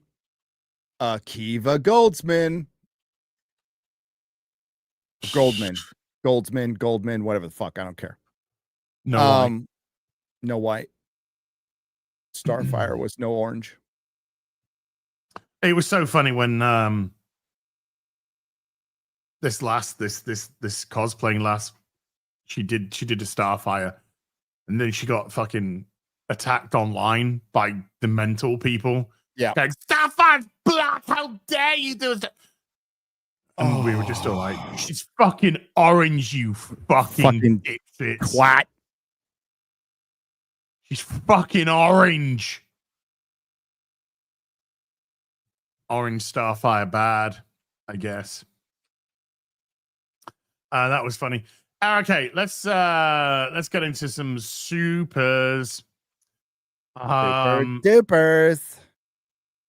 Yeah, but I mean, based just quickly, actually, based off the last Mission Impossible, I probably don't have too much hope in terms of the box office for this one. I bet you I'll watch it and I really enjoy it, but I bet you the box office ain't going to be that good. It'll be better than the last one, I think, but maybe not by much. But I'll be there. Mahler will be there too. Yeah. Ideal choice to play Big Boss or Naked Snake in an live action movie. If it came out today, because obviously he was based off Snake Plissken, Kurt Russell's Snake Plissken, and that would have been absolutely perfect casting. If Kurt Russell was doing it back in his day. Today, fuck it. Everyone just says Cavill now. Stick Cavill in it. Cavill's the man. Everyone just wants him to have a win. Yeah, he deserves it. Legitimately deserves it. But man, I tell you what though, seeing the Superman, the gun Superman clips, and they put the Cavill ones next to it, it's just like, one of them does look like a TV show and one of them does look like a movie. Anyway, let's get into the super duperies. Marksman at 117B with a $5 says, to quote John Lithgow's best and favorite role from Buckaroo Banzai, there are blacks on this planet here in New Jersey coming to destroy us. Wow, that's okay. Mad Season with a membership for a month says Hollywood might be gay, but at least they're not late and gay. Hey, we were on time, maybe a minute late.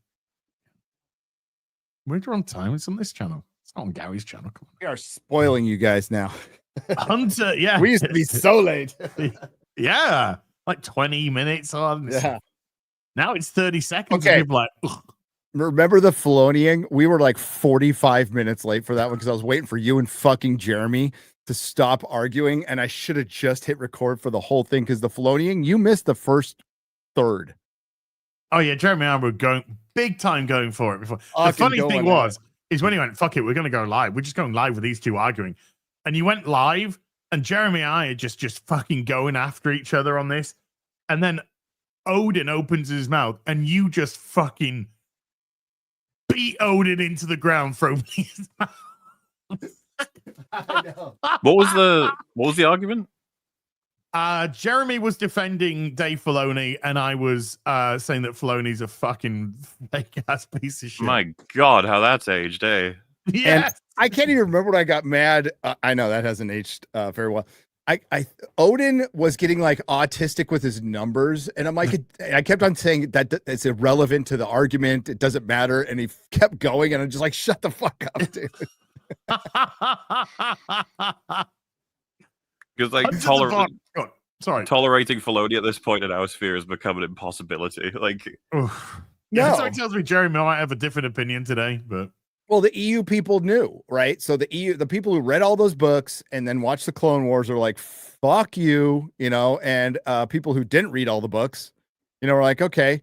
And at the time, like when The Mandalorian came out during Rise of Skywalker, you're like, well, shit, you should have just done this. And we're basing it on the first episode of the first season, right? Which I think to this day is still pretty good. If they would have stayed on that path of him fucking being a bounty hunter and killing people and shit, and it being a dark look at the underbelly of Star Wars, it'd be fun.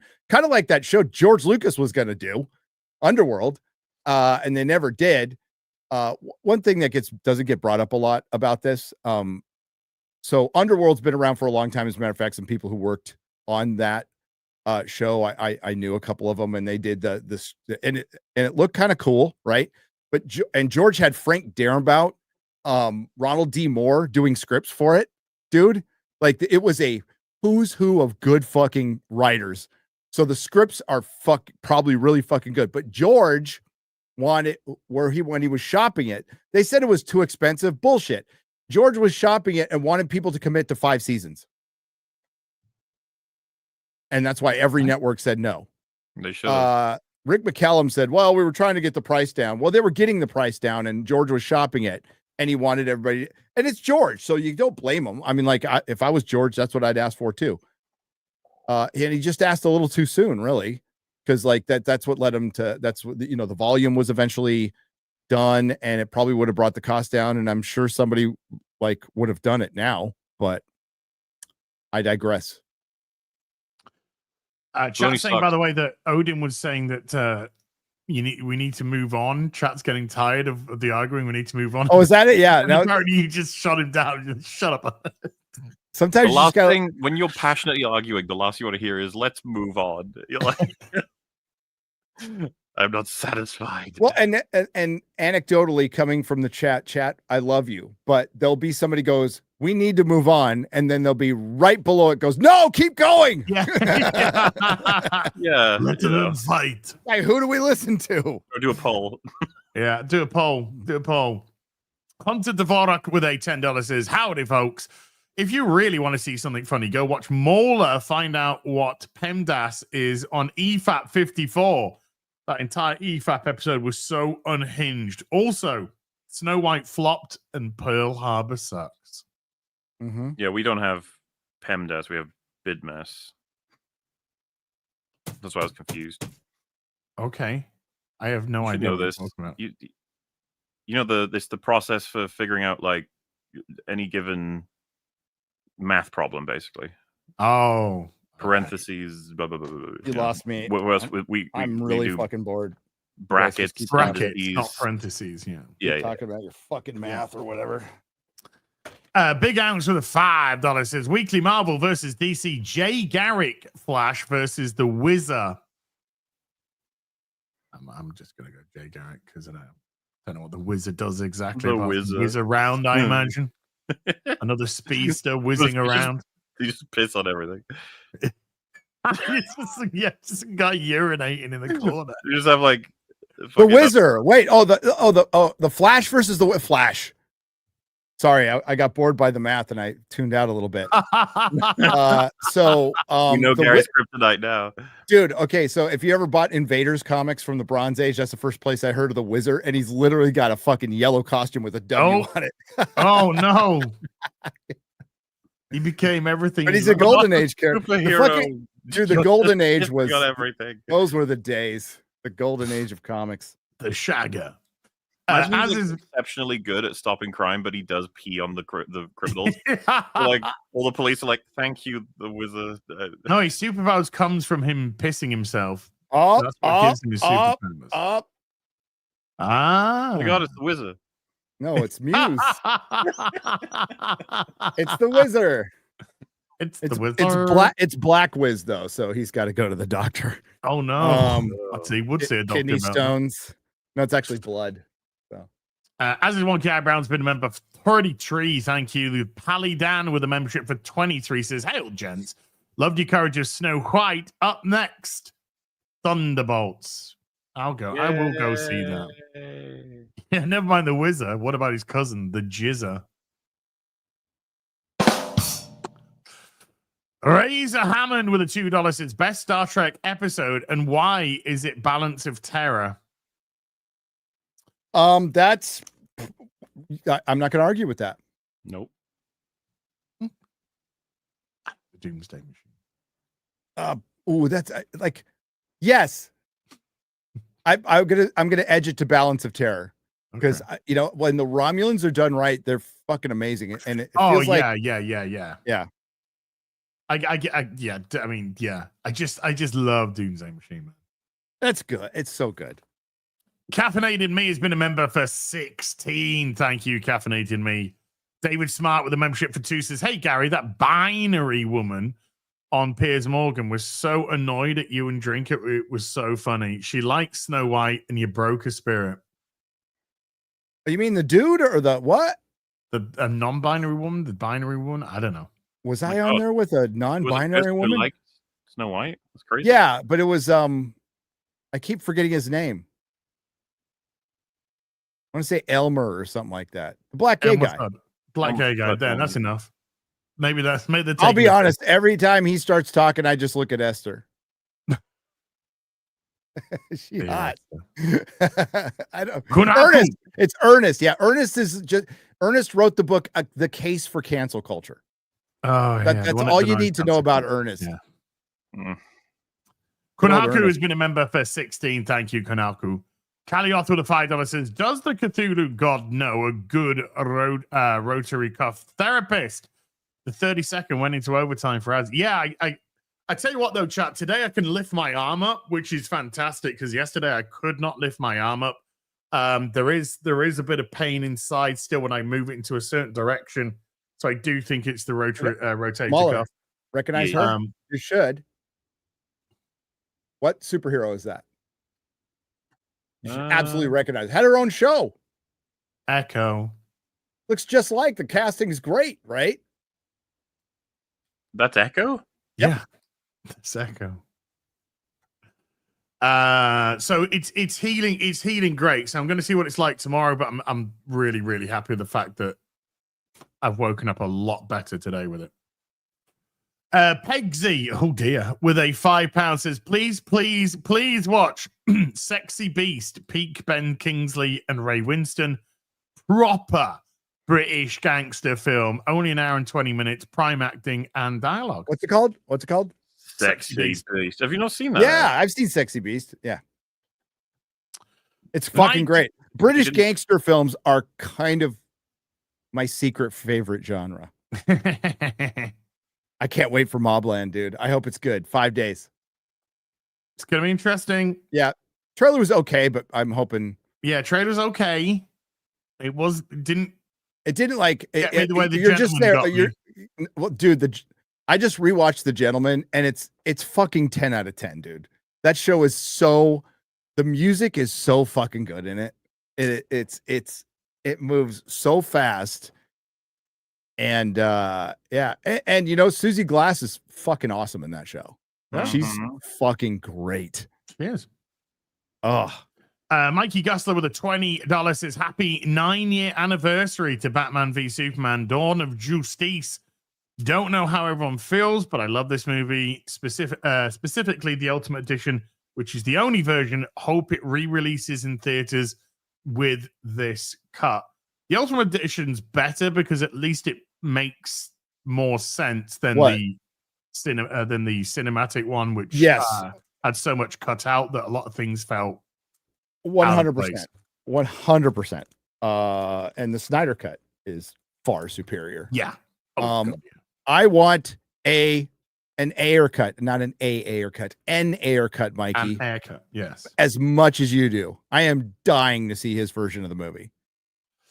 Mikey Gustler with another 20 says, I am now getting over a sinus infection I got over the weekend. The show I've been watching that's been helping me get through the sickness is The Golden Girls. I love that show. Fucking love that show.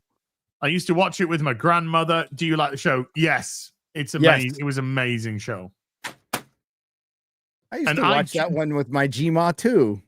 Oh, yeah. We used to watch it with family. I think it was on 9 p.m. on Channel 4 in the UK on a Friday night. Was that right? Can I remember that right? But just to give me feel-good vibes. Hey, Saskas.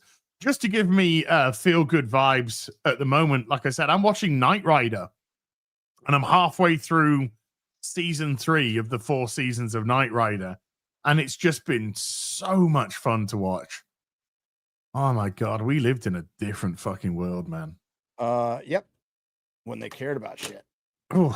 Fourth draw down with a £5 says, Gary, do you have a hardback book collection of Marvel stories called The Titans from 1977?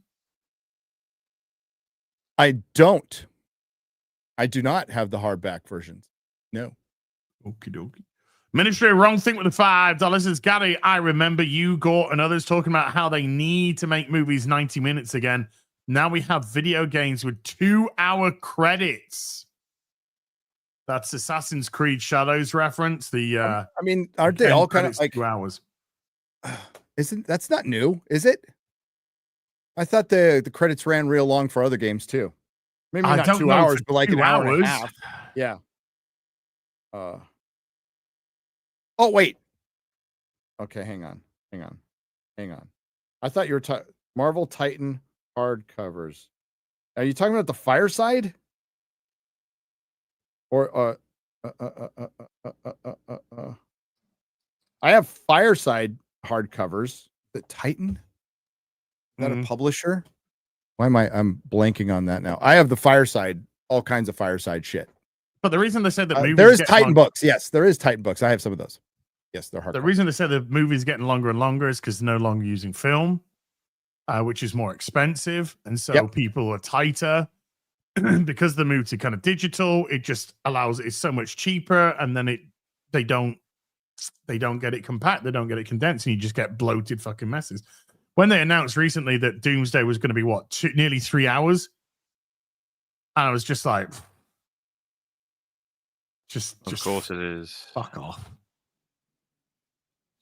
Mikey Gusler with a 20 again. Mikey, very generous today, dude. Movie Bob released 2 videos on Snow White and says everyone owes Rachel Zegler an apology. John Campier said the dwarves were the best thing about them. Movie Bob owes his refrigerator an apology. Oh, also said people are making things up to get mad about the film. Of course, the guy whose channel simply exists for sponsorships says that everyone else is wrong. Has little trouble honoring deals with certain co-hosts, you know. Oh, very, yeah, And untrustworthy. I mean, like, listen, Campia, I give him an out because he's a complete fucking normie. I know he likes to wade in the waters of nerddom, but he is a complete fucking normie. Campia probably doesn't have a long box of comics, probably doesn't have a short box of comics, didn't go to the fucking comic store every day. So if you want to start getting on people about lore and spirit of character, he's like the last person on planet Earth you should ask. But if you want the complete normie, I watch reality TV fucking all day long, just basic bitch perspective, he would be the person to go to. I think he'd be really good to go to. Movie Bob is it's an interesting, you know what? There's lots of EFAPs on Movie Bob. You just go watch them. There sure are. I want to see an EFAP on Movie Bob where Movie Bob does his evil character or whatever it is, which basically has good base takes, which it's hilarious. Robert Meyer Burnett could be on 8 bottles of whiskey, passed out, unconscious, and still be able to explain a movie more than John Campia through his snoring, or maybe vomiting through the interpretation or his vomiting. Snore. Why do you keep bringing up? Is it because he did mention John Campia? Sorry, I thought you were just confusing Movie Bob and John Campia together or something. No, they brought them both up. Very different creatures. Campia's not just a normie; he's a bellend. Jesse Diaz with the $5 says, "Hey guys, have you heard of Master Replicas?" Yes, I have. And do they have good quality figures and ships? And how will win a space dog? And how will win a space dog? Who would win in a space dog fight? A Viper or an X-wing? Oh, that's tough. That is tough. That is an evenly Viper, matched. I think Vipers are they've got more maneuverability than an X-wing. Because of the thrusters because the thrusters can literally take them side by side as well, really, really, really quickly. I think the X-wing is a little more Viper. I'd probably go Viper. I like the Viper more as a design. Both essentially designed by the same people, right? John Dykstra was behind that initially. But that's it. You know what? You're gonna have to go into environment. I'll do a poll. We're gonna have to go into environment, but I'm gonna give the edge to X-wing fighter. Although I personally like the Viper design more. I think the Viper is one of the coolest fighters ever designed. Period. Yeah, I like it. Well, I like the whole Egyptian. Well, you know what you can do is you get your Vipers and you play some music and you have a little fucking dogfight in your room. And you figure it out. And Master Replicas are good because Master Replicas actually have taken in stock from Eagle Moss, which closed down and stuff like that. Yep. So the quality, I've bought some stuff from Master Replicas, Jesse. The Viper right there. There's a Viper right there. There's a Cylon Raider right there. Serenity. And of course, the Cylon's eyes using the same sound effects Enterprise. Using the same sound effects as Kit. Kit's woo woo. Oh, you mentioned Serenity. I did. I did. That should probably be brought Oh up, right? yeah. Would it be amazing if we like recorded? We're not recording something- it. No, if we did a live stream. What would it be crazy if we did a live stream of you? He's Let's just say us and I don't know who else. he's Maybe put it on. Drinker? I don't know if he's said it in voice at any point, but he's put a comment on like a video, so it's public. It's not a secret or anything. Yeah. This Sunday, guys. This Sunday, your Sunday, boys Sunday, here, Sunday.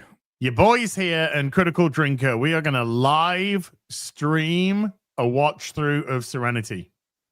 We're Yep. gonna do the thing where we're like, everyone start at 0, Yeah. 3, 2, 1, go, Everyone and then start, and then if we Which, stop, which we'll oh give you a time God, code. now I have to watch Firefly again. Oh well. you have to do that Ah, quickly. You got a few days. Shucks. Kit versus Cars, great. Yes, so Night we Runners. will be we will be going over Serenity this Sunday on Drinkers channel or yours, Molly? Drinkers, yeah. and it's Drinkers. for everyone who doesn't know, Drinkers watched it now. It's going to be his second time through on Sunday. It's just that it is the first time he'd seen it in forever, though, because Don't say what he thought. not say yet. We're anything. saving it all for Sunday.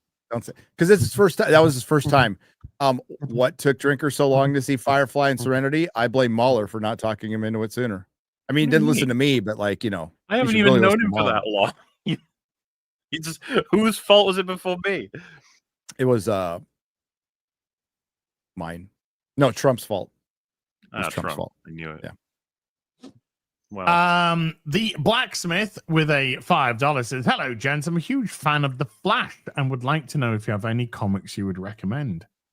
Flashpoint is always a good one because that's some God, genre. I hate to say, but you got to call balls and strikes, dude. Mark Waid's Flash is good.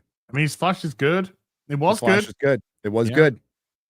Okay, Barry Allen or Wally West? Which do you prefer?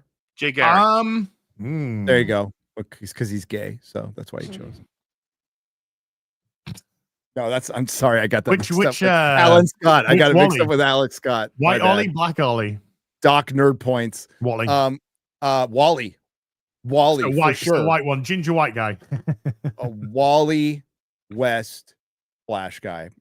And so is my son, like 100%. He's like, fuck Barry Allen. Oh. Terry Masters with a $10 says, "After 40 years of comic collecting, I finally read The Death of Captain Marvel. So good. Imagine if the MCU hadn't screwed up Marvel. This could have been a great movie or miniseries." Dude, Captain Marvel is an essential character in the whole Thanos arc. And I mean, like, all of Marvel, Marvel phase 1 through 3. I mean, they were basically ripping from Starlin, a lot of other stuff too, but like stuff Starlin came up with. And like, he was so essential to that. So was Warlock. And they missed the fucking boat because there's like tragic stories there, really good, tragic fucking Greek tragedy stories there that could have been told. I did read it digitally. Gary told me to read it digitally. So, just read it. So I read it digitally. And then big shout out to Lynn Jones, Kelly Jones's wife. She sent me a couple of Marvel books in a post going back a couple of years now. And one of them was Death of Captain Marvel. So I do have it in trade paper form. It was a shocking read because, superheroes just didn't die back then, like big ones. And never mind to things like cancer. That's and not the cancer, and then having this whole thing where he's talking to his enemy is fucking great. It's so good. It's peak Jim Starlin, who was one of the greats, one of the all-time greats. Artist and writer, equally good artist and writer. I love the little bits of stuff they did with Batman. His Batman shit was awesome. Yeah. Alex Belfort with a $2 says, "Snow White is a bomb and evidently so." Maddie with a $10 says, "Disney, they task me and I shall have them. I'll chase them around the moon of Nibia and around the Antares Maelstrom and around perdition's flame before I woke up. Woke up. God damn, Ricardo Montalban. Fucking genius. Alex Belfort, he was so good in Naked. He was fucking great. He was Ricardo Montalban, and it's just because he was one of the coolest people who ever fucking lived. Yeah. Period. So hell's hard I stop at thee. Alex Belfort with the $2 says Warner Brothers should make 10 Nights of the Beast movie. I mean, do you know who wrote 10 Nights of the Beast? Who? Jim Starlin. That's right. I wasn't thinking Batman. Why wasn't I not thinking? It's Jim Starlin did write that. Fuck off. Yeah, it's a great fucking four-parter. Is that absolutely great? I bought that off the rack as my teenage years. Okay, I might have stole a couple of them from a grocery store, but I did buy. Like, I wouldn't discount. Dude. Hey, I have, dude. No, I petty theft my way through grocery stores all the time when I was a kid, but I wouldn't steal from the comic store. I bought stuff there. I had standards. Yeah, the KG Beast. I mean, the KG Beast apparently was the guy in Batman v Superman. That was apparently the KG Beast. That was supposed to be him. Dowski with the $5 says, "Hail! Have y'all heard about Baldwin? Also, Luigi Zumo thing not working. Leguizamo. I saw Baldwin getting fucking annihilated by his wife on red carpet. Oh well, karma. Deserve each other. She sounds like a shrill fucking harpy, and he's a cunt. David Frederickson on the $2 says TF source emails confirmed. Yeah, I mean, I normally get like 1 or 2 a day, but yesterday I got like 15 fucking emails from them. I was like, what the fuck is going on? Block them. Martino Simone with a 5 Swisses. I love teal. Oh yeah, I did a little goal. If we hit 10 teal super chats, we will continue to take the piss out of Snow White, and we did. So there we go. So thank you, guys and gals, kids of all ages, for doing that. Appreciate you. So far, by the way, it's 60-40 to X-Wing beating the Viper in the poll. Marty with a $5, sorry, says, us toxic nerds are still here, old friend. You've managed to kill just about every IP we love, but like a poor marksman, you keep missing the target. I want to go on hurting. Snacks with a $5 says, watch out for any pages in your apple pie when seeing free pale snow. All right. Okay. I have no idea what that means. Robert White with a £10 says, yeah, that 42 million, that 42 million puts it around the Marvels in terms of opening, but this has the Minecraft movie. Oh, and the kids are going to go and see that in droves. Yeah, this is the Minecraft movie coming out next week, so it could even be around the 1.7. Oh yeah, okay. I didn't know the Minecraft was coming out. Oh, that's going to have huge effect because the kids are going to see the Minecraft movie. They're not going to see the Snow White movie, and I doubt it gets any knock-on effect. And then what they'll do is they'll take away the theaters from Snow White to give to the Minecraft movie. What's our prediction for going on Disney Plus or going on VOD? Within 28 days. I say 40. I say 45. No, I'm gonna go. Do you know what? Fuck it. I'm gonna go 28 days. I'll go 29.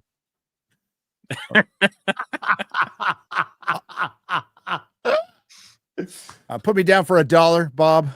Yeah. I'll buy that for $1.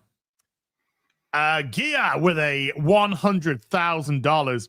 True story, by the way. US as well, and not Indian rupees.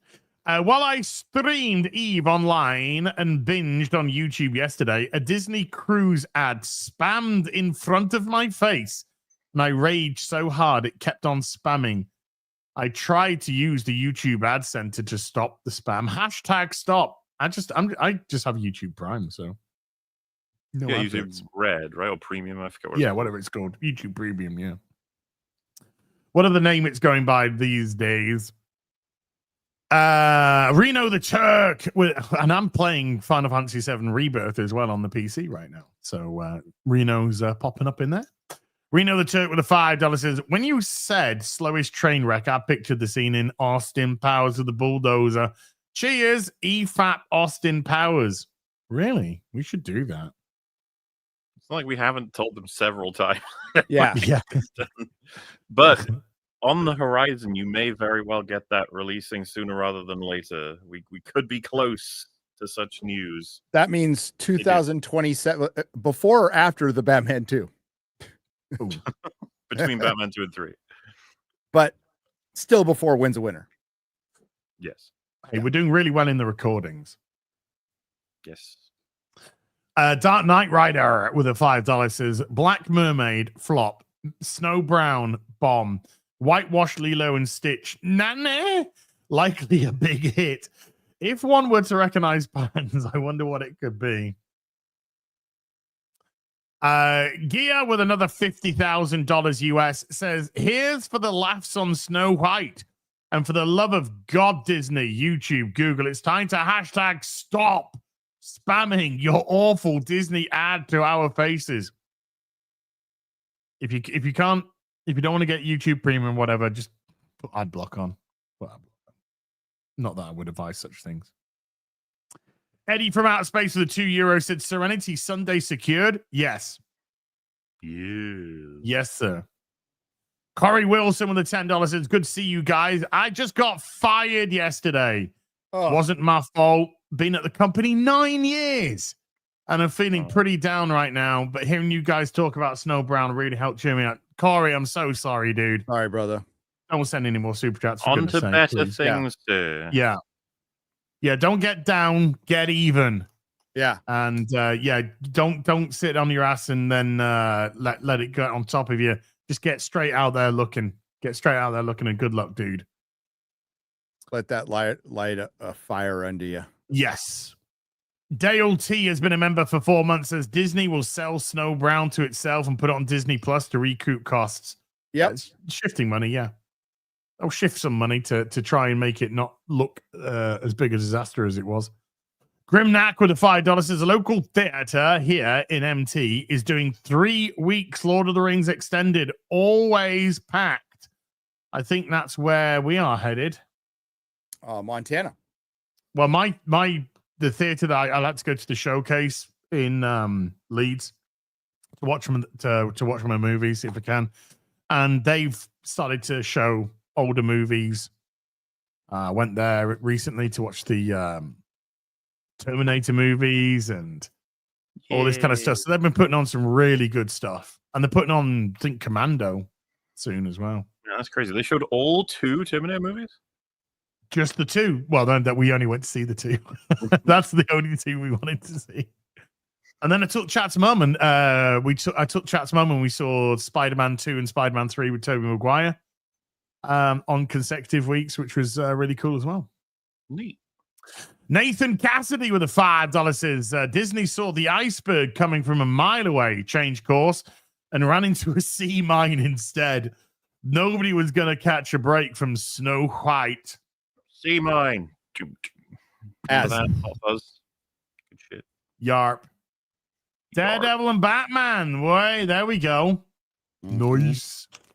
Back when they did that stuff. The blind leading the brave.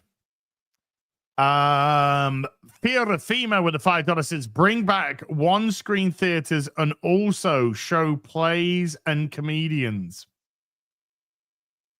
Make it look, we have the comfort of our own homes. So that's what a theater needs to compete with. Yeah. It needs to bring all the comfort of home to the theater and more. People waiting on you, other elements. That's what it's got to try and do. It's going to be niche and it will cost. But when your wife brings you a sandwich in the theater, and now we're talking, just get a bunch of girls to start making sandwiches. Oh, I mean, girls, biological girls, just to be specific. Not the one with cocks and beards, Not the as one with Ricky Joyce would say. fucking cocks. Gia with another $50,000. That's $200,000 US minted today. No problem. I hate the fact Disney was affiliated with Google, YouTube, and they made me throw my own Tesla last time because I'm a pure bitter nut. Somebody just needs to block an advert. Kal-El, no. That's Wonder Woman. There you go. That's a better delivery. Yeah, it was. It actually probably was. I make sandwiches, says Lady Aaron. Yeah, boy. Baba Doom has become a member. Thank you, Baba Doom. Oh, nice. Yes. Baba Doom has been a member for 12 months. Thank you, Baba Doom, for 12. Nate Scott with that 20 goes, Mauler, shut up. Let Carrie and I speak. When Mauler was doing his soliloquy. Yes. MJ UK 84 with a 10 Canadian says, evil cyborg queen creates Apple core virus to hack self-aware android Snowbite, who escapes to 7 dwarf bots repair shop to fight, but is hacked and reboots to erase queen from mainframe from chat GTP or GPT. Wow. I'd probably go. That sounds interesting. I'd go watch that. The Blacksmith with a $5 says the original Snow White was a significant inspiration in early anime in the East. It's all its innovations made Japan step up as well. What a legacy. Well, J Mac gifting. That was, of course, after the war.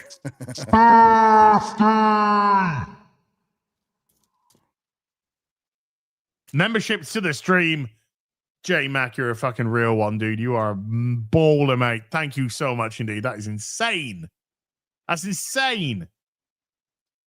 There's 250 bloody units there, chat. Bong Ripedi with a membership for a month says, can't we all just get a bong? Can't we all just get a bong? No. Boobies. Schlurpo's personal trainer gifting a membership to the stream. Schlurpo. May the Schlurpo be with you. Oh. Schlurpo t-shirts coming soon. Riley Hill with a $10 says, what do you 3 incels think of Treasure Planet? I grew up loving it and hope Disney doesn't give it the cursed remake treatment. I've never seen it. I've never seen. It's good. It's good. I like it. I remember loving it. I haven't seen it in a long time, though. Well, I haven't seen it in a long time either. And I have seen it, yeah. But you know, I'm a born-again incel. Okay. Yeah. Just to be clear. No, I am currently an incel. Chat's mum's away, and I'm involuntarily not fucking get my end. Well, okay. Are we talking about the time being? Yeah. Yeah, I mean, for about another few weeks. But my wife's not here either, so you got we're technically incels right now. Yeah, it's very involuntarily. Yeah. So yeah, you got that absolutely spot on, dude. Well, apart from Mauler, he travels dimensions. He's probably got a Cthulhu goddess in every dimension. Plenty of tentacles. Yeah, you boy. Jeremy go around. Jeremy Stafford with a membership for 16 says, auto-tune ruined music. It's all modern slop now. Corporate music at its finest. Yep. Sogner T with a $5 says, I bet Rachel would have the heart of a pig. Oof. Good reference. Oink, oink. Mechanism Studios with a $10 says the Frank Miller Romita Jr. Daredevil 5-part series from 93. I was going to have Romita sign 1 and D'Onofrio sign 4 because Kingpin's on the cover. Should I have them sign both? Yes, absolutely. Yes. That's weird. I just showed those. Yeah, that's what I just showed. I know. That's crazy. Dark Schwartz Rising with a $10 says she's just a bad overactor. I don't think, she's not good. She's fucking mid as fuck. Typhlosion 52 with a $5 says the arts need hardships, pain, and suffering to flourish and be beautiful. Without these things, art will continue to be a dumpster fire and a leech. Yeah, they'll just starve pigs to death. Tanaroo with a $5 says, remember when girls showed their boobs in movies to get popular and didn't try and sell communism to the masses? Well, Hannah Jane's always done that. I mean, she showed boobs and then she's just sold communism. So fuck Hanoi Jane. Never changed as well. She's never fucking changed. Commie bitch. Ed Song with a $5. Get Sydney Sweeney at Barbarella quick. Get that raised. Get that erased. Get that. There'll all be people thinking of when it comes to Barbarella.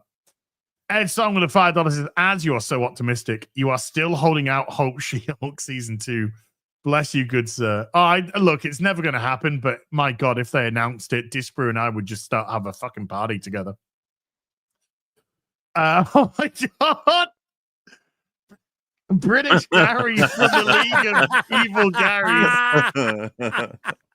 What the fuck? I wish I had my glasses upstairs, just to says, oi! You guys couldn't organise a piss up in a brewery. Just bend the knees to the superior Garys of the Garyverse. BBC and FNT will fall to the greatness empire. Right. Yes, sir. So good. Reno the Turk with a $5 says, since you mentioned Satriani? Yes, Joe Satriani. Yes. Yeah. That's the Spanish one, yeah? No. Spanish guitar player? No. He's No. American. I think he's Who Italian. am I thinking of? I don't know. Who am I thinking of? Chat, there'll be somebody in chat who's exactly what I'm thinking of. Flamenco guitar player. Flamenco guitar. Yes, some Spanish guitar. No, that's Santana. Yeah, Santana. Yeah, there you go. Well, okay. There you go. See? That's Mexican. He's from TJ, man. Okay. Yeah. Do you remember Surfing with the Alien? Yes, I do. It's got Silver Surfer on it. Surfer. Has the Silver Surfer on the cover? The idea of having fun with Surfer was cool. What was it? What's the name of that song? Is it Back to Shalabala Zen Law? I can't remember. Sure. But Back to Shalabal. It's Shalabal. Yeah, it's a whole song about the fucking Silver Surfer. Shia LaBeouf. I said flamenco guitar. Shambhala Bumbo. I don't know, whatever. Sean Godley's been a member for 30 months. Thank you, Sean. And Sean Godley with a $5 says, enjoying a fresh Krispy Kreme while listening to the Snow White news, and I can't decide which is sweeter. Both are incredibly delicious. Oh, true. Ministry of Wrong Thing with the $5 says, trying to blame conservative US states is beyond cope when this is bombing internationally. Yeah, that article was incredible, Cope, and it was a very long-winded say if you're all a bunch of fucking bigots for not going to see No White.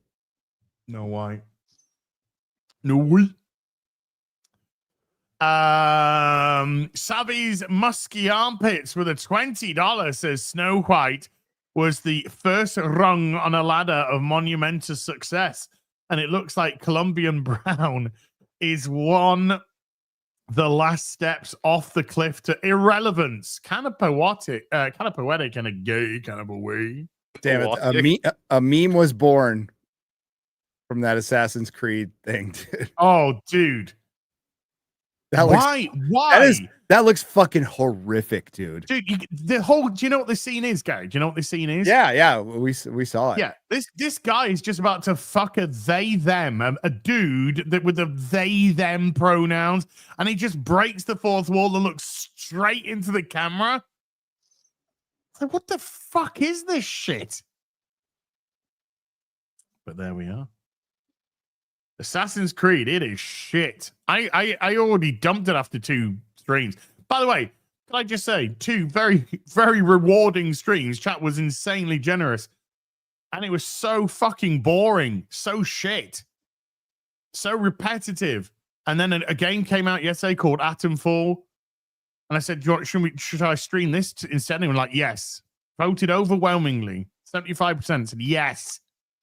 And it was a great 6-hour stream on Atomfall. And I might do some after this stream. Who knows? Maybe. No more shadows? It looks so interesting. Fucking hell. Bloody hell. That's a heck of a... Just got some news. What? Good news? Can't say. Can't even say it's good news. It's good news. Yeah, it's good news. Okay, good.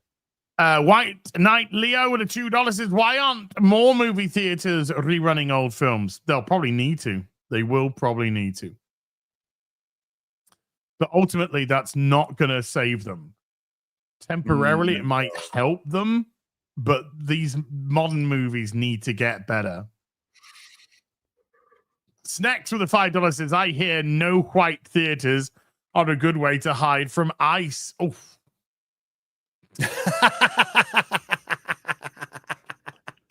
Ramblings of an Anne Rice with a 2-month membership says, don't you know it is more important that the actors recognized and not the character? Yeah, it's definitely she has that problem playing Snow White. Yeah. Watch the original when you're watching a character. Watch the new one you're watching Zegler try to hog the camera all the time and be like, dude, that like opening song. Oh, it's so like, look at me. I am amazing. I'm amazing. I'm going to be a leader because I'm awesome. And the way she mugs the camera is so like theater kid and overdone and the least authentic thing. Well, you know what? Some of the blame goes to Webb for that too. Yes, that's direction. Des Roma with a $10 says, thank you for making my day work day tolerable. Curious, would you guys rather watch Snow White on a continuous loop for a week or go out? Well, you said go out, so okay. We're clearly not going to leave our house. Curious, would you guys rather watch Snow White or on a continuous loop or go out on an all-day date with Zegler in public? I'd go on a date. I go on a date because at Easily. least, I mean, she's buying. She has more money. I was going to say, this isn't much of a competition because I get to ask her all kinds of questions about Snow White and Hollywood and stuff. I would. Yeah, and you can find exactly how insufferable she or really is. The thing was, I would just order a really awesome, expensive meal, and this bitch would never shut up, and I'd just sit there and eat and ignore her. You know, because, you know, I've been married for decades, so I have a superhuman husband ability of tuning shit out that looks like I'm totally listening to. Just every once in a while, go, yeah. Scott McKenzie, Hamish the third with a 30-month thank you. Roller Coaster gifting 5 memberships to the stream. Roller Coaster, thank you. Josh Kelsey dropping a 20. Josh, massive thank you to you, sir. Andy Masterson with a 42-month thank you, Andy. Appreciate you as well, my friend. Mikey Gussler with another 10 says, Gary, the budget for James Gunn's Superman is $364+ million. James Gunn has said that is not true. It was used based off some tax info from a city. Info, from an actual city, from Cleveland, Ohio. So it's not true because James Gunn is a truth teller, he is a truth teller. Yes, I'm going to side with Mikey on this one. Dude, I don't. We haven't seen 364 million on the screen for the trailer. Let's put it that way. No. They are going through reshoots right now. Are they? That's what I heard. James Gunn said, again, truth teller. James Gunn said, we wouldn't go ahead with anything without a finished script and there will be no massive reshoots. I could believe it because there were rumors of like really bad test screenings. Yes, there was. There was polarizing news coming out the test streaming. Some people said it was terrible. Some people saying it was good. Apparently, I could completely buy the Warner Brothers are panicking. Mm-hmm. Oh, yeah, I think they're panicking. They should be. There's a lot riding on this film. There's a whole load riding on this film. Their bigger thing, they fucked up their bigger thing. Black Snape is the biggest fuck up. I mean, that's right up there with not putting Han, Luke, and Leia in a fucking scene together. That is how big of a fuck up that is. I just don't give a shit about the TV show. Almost as big of a fuck up as taking the 2 best episodes of a season and taking them out last minute for budgetary reasons.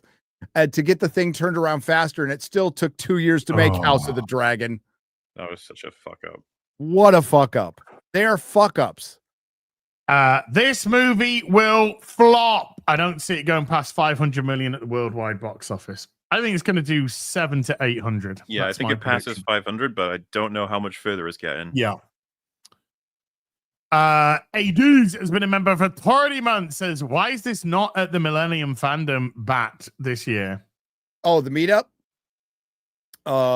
I'll try to keep this brief. The Millennium Fandom Bar had another section, so there was the bar and there was an entire other hall.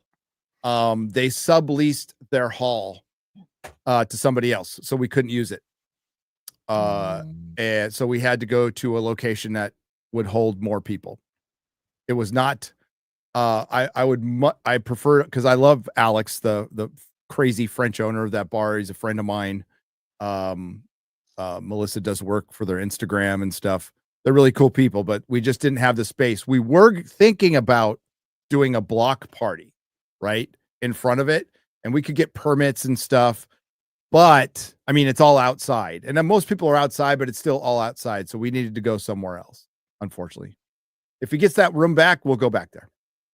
Aurora Uplinks with a membership for 20 says, Dear Mauler, Nerdrotic, Hill versus Babyface, please give me tips on my new vid, The Force Awakens review / let's watch. I'm not too experienced on any guidance.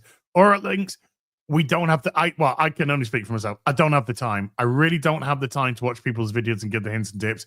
Dude, because I get this asked of me a lot.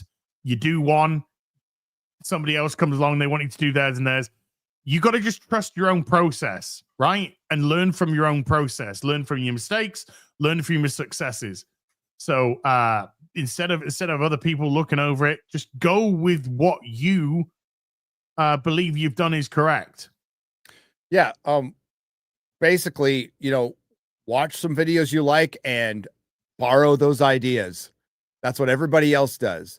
So just go, hey, I like that. And your own style will be your own style. But if you're wanting to go through Force Awakens, if you want to do a shorter video, go to Drinker. If you want to do a mid video, me as Geeks and Gamers, whatever.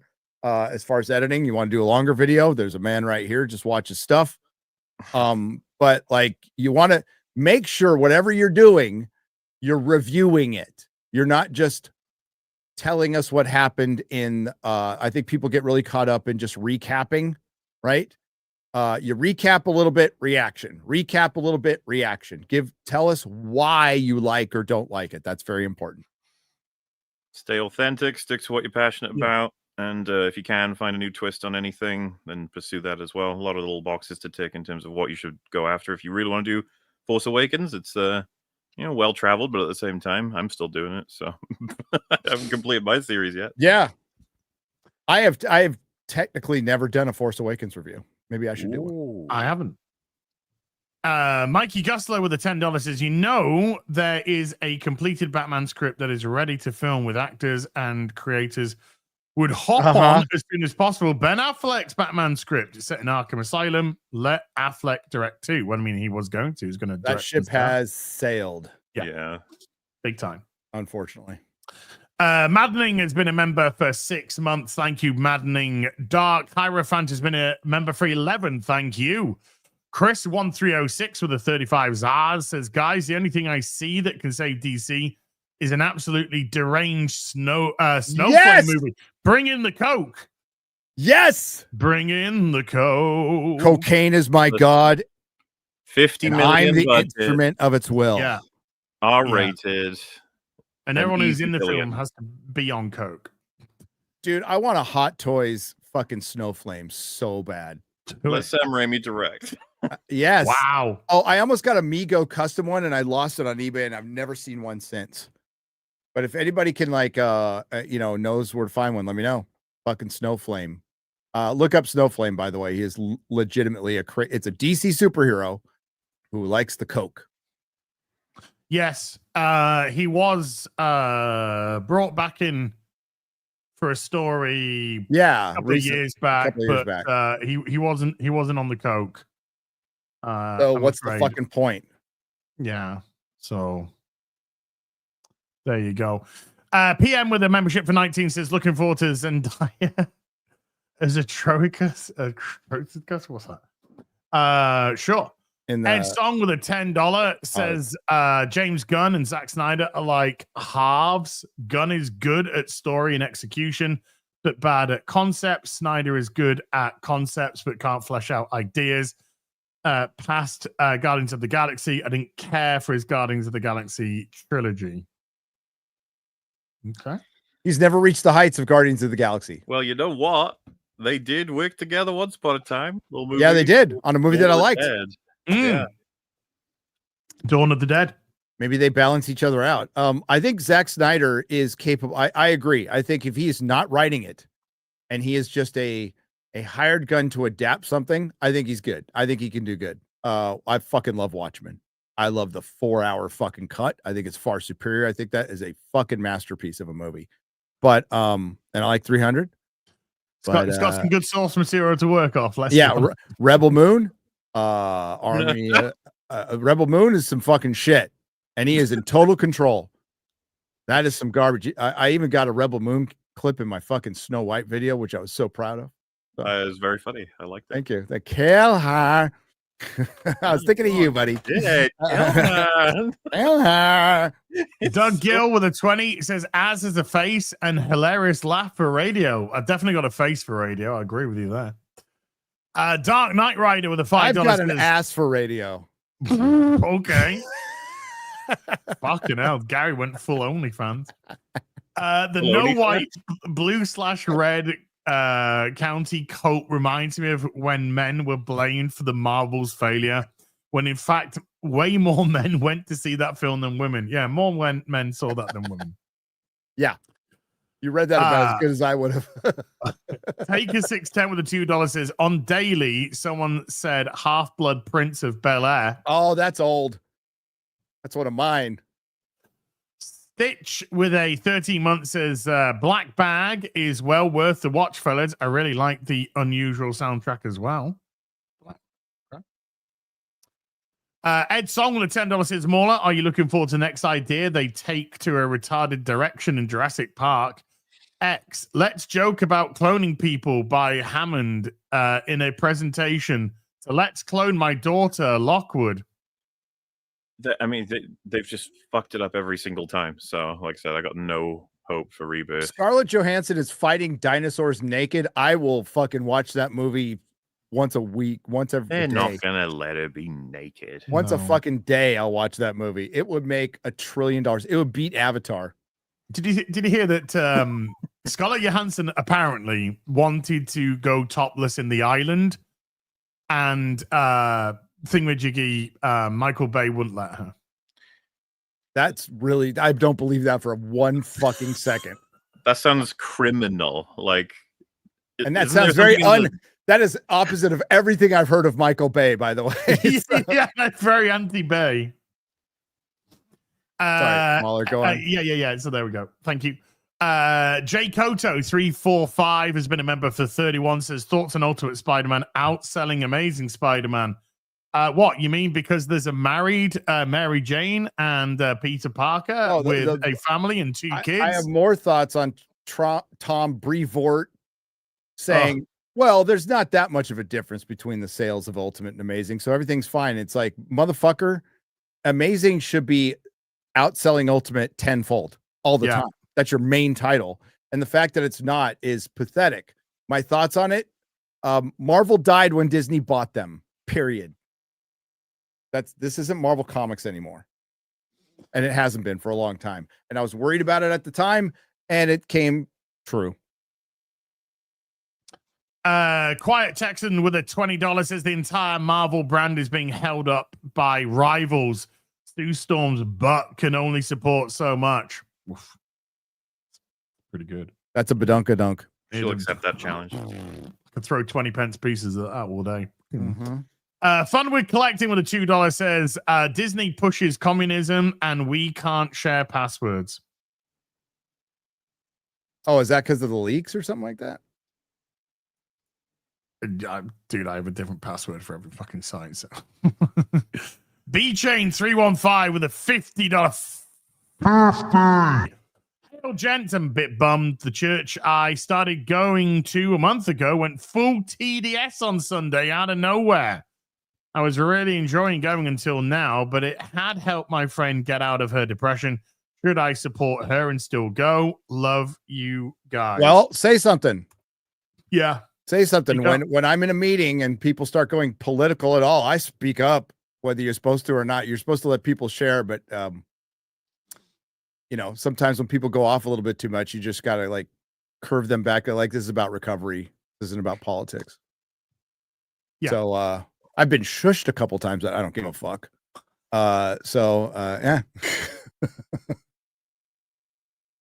Just ending the poll. It's because it's been very similar in terms of the percentages. Who would win in a dogfight, the X-Wing or the Viper? X-Wing 61%, Viper 38%. John Gets Gaming with the $2 says Rogue Nation is better than Fallout. Nope. Oof. I'm sorry. I like it though. Fallout clears. It is exceptionally good. It goes beyond Mission Impossible even. Like, Yeah. It's just a fucking excellent action movie. It is a good movie by itself.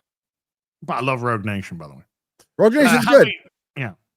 Hello, nobody. The hate monger with the $2 says Mission Impossible 2 is a piece of shit. But aren't you glad Jar Jar saved Mission Impossible with Mission Impossible 3? I don't think Jar Jar saved it. I think Philip Seymour Hoffman did. Yeah, and Philip Seymour Hoffman saved it, and Skydance certainly came in and was doing well with it. But yeah, I mean, Jar Jar did a good movie as a hired fucking gun. You know, I don't know about you guys, and I don't know if they're going to change this by involving it in the final Mission Impossible. But the rabbit's foot was bullshit. It was bullshit, and that's a JJ thing. Yeah. Oh, by the way, JJ has a show coming out. He has a thing coming out, a TV show. Has it got a concept but no idea where it's going to go and it's going to end weak? Well, I mean, it sounds expensive from the beginning because it takes place in the 70s, and it's a black female FBI agent in the 70s with basically a driver, Sawyer from Lost, and it's called Dust. Yeah. Called Dust, and Sawyer from Lost just looks like Hollywood dude. He just looks like. I mean, he always has. He always has, but he looks like straight up like nobody in real life looks like that. He just looks like Hollywood. He looks like what a caricature of a Hollywood actor would be in a movie making fun of it. And I like Sawyer. If you ever watch Community, he literally plays that character in that show. He comes in to be Hollywood actor bad.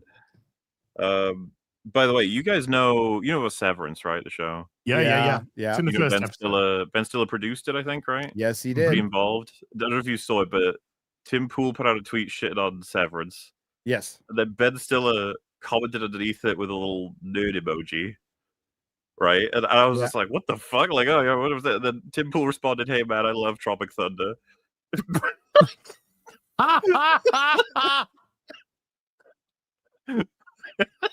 All I need now is Ben Shapiro to chime in with his opinion. Sorry, it's called Duster, not Dust. Yeah, I mean, like that is surreal, the world we're in now. But I mean, a nerd emoji is fine. I think Tim Pool is complaining about watching two old gay guys fucking make out with each other. Yeah, I haven't seen any of Severance at this point, so. I've seen half of Severance, and it ain't pulling me in, dude. I've only seen the first episode, but the first episode I was really, really enjoyed. I wouldn't say really enjoyed for me. I'd say it was fine. You got to be in a mood to watch it. It doesn't suck, but I'm only like 4 episodes in. So season 1. Very mystery box. Very, very, very, very, very. I think it explains quite a lot in the first episode. I think it explains quite a lot of the world, maybe, but it doesn't tell you much after that, and it's just mystery after mystery. But like it's engaging. It's very slow and moody, and I like the surrealism of it. I do like that. Jimmy Rings Halo with the $5 says Mauler, Death is back for revenge after all these years in retirement. He will complete the revenge cycle after the interns fuck him, and he will rise again. Is this a reference to Final Destination? Getting its movie soon? Probably. I mean, that'd be fun. Hopefully, that movie. Who knows? Mikey Gussel with $5 says I'm tempted to go see the Minecraft movie in theaters on opening weekend just to see how bad it is. Will you 3 see it in theaters too? Probably not. It's part of my job to see this one, unfortunately. That'll be a Rags episode of EFAP. He's a big fan of the game, so he wants to see what they do. Oh. Nerds Gold with a $10 says Spider-Man is out of high school and growing up. Punisher can work if they get a little more serious. It's the Amazing Spider-Man Annual 15. I mean, it could work. You know, they don't have to have them like evaporating people with like a 50 fucking caliber or whatever, but like it could work. It's going to be violent if it's angry fucking Incredible Hulk and Punisher. And I'd love to see Spider-Man go up against these characters. Absolutely. 100% if it's done right. But they are going to be in Spider-Man 4. Let's just say my faith is I'm all out of faith with this shit. Yeah, I mean, like, what? Just you know, the fucking who's writing, I need to know. And then it's Marvel with a Shang-Chi director is just very like... That's bad. That's not good. Shang-Chi was not a good movie. It was a terrible, terrible movie. Yes. Bear Tiger Evil Laugh with a $10 says, which would you prefer, the Justice League International or JSA? Though JSA kind of wins if they still had Pierce Brosnan because he was kind of the best part of that film, even with such a small role. I mean, I'd love to see a Justice League International, a full-on proper set in the 80s, set at the time period. You know, R.I.P. Griff, you know.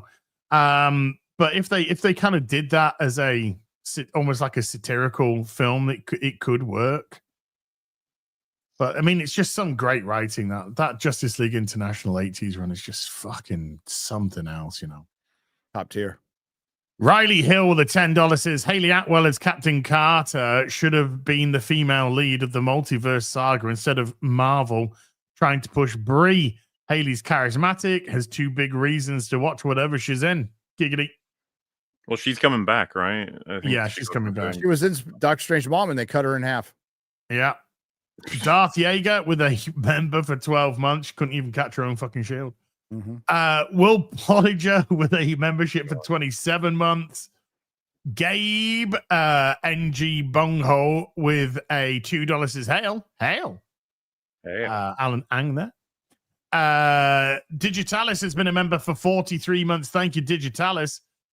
Ed Song with a 20 says Mauler, when will EFAP do a full in-depth coverage of Emilia Perez every minute with no missed portion of this award-winning masterpiece? You can expect maybe an EFAP movie someday, but we ain't doing a fucking in-depth thing of whatever the hell that was. There he is. Hey. It's Pierce Bronson. Pierce Bronson. Rusty Shackleford with the $2. The X-Wing has hyperspeed and shields. A-Wing takes them both. Zach up the graph with a 10-month says, hail, thanks for all the great entertainment and info. You three are awesome. Watch from the STL side of Missouri. Have a great day. 199 and a fellowship. Thank you, Zach. Haven't you got to say Missouri? Missouri. If you're from there, I say Missouri. All right. You have to be Missouri. Missouri. It's the show me state. You got to show me I'm from Missouri. Okay.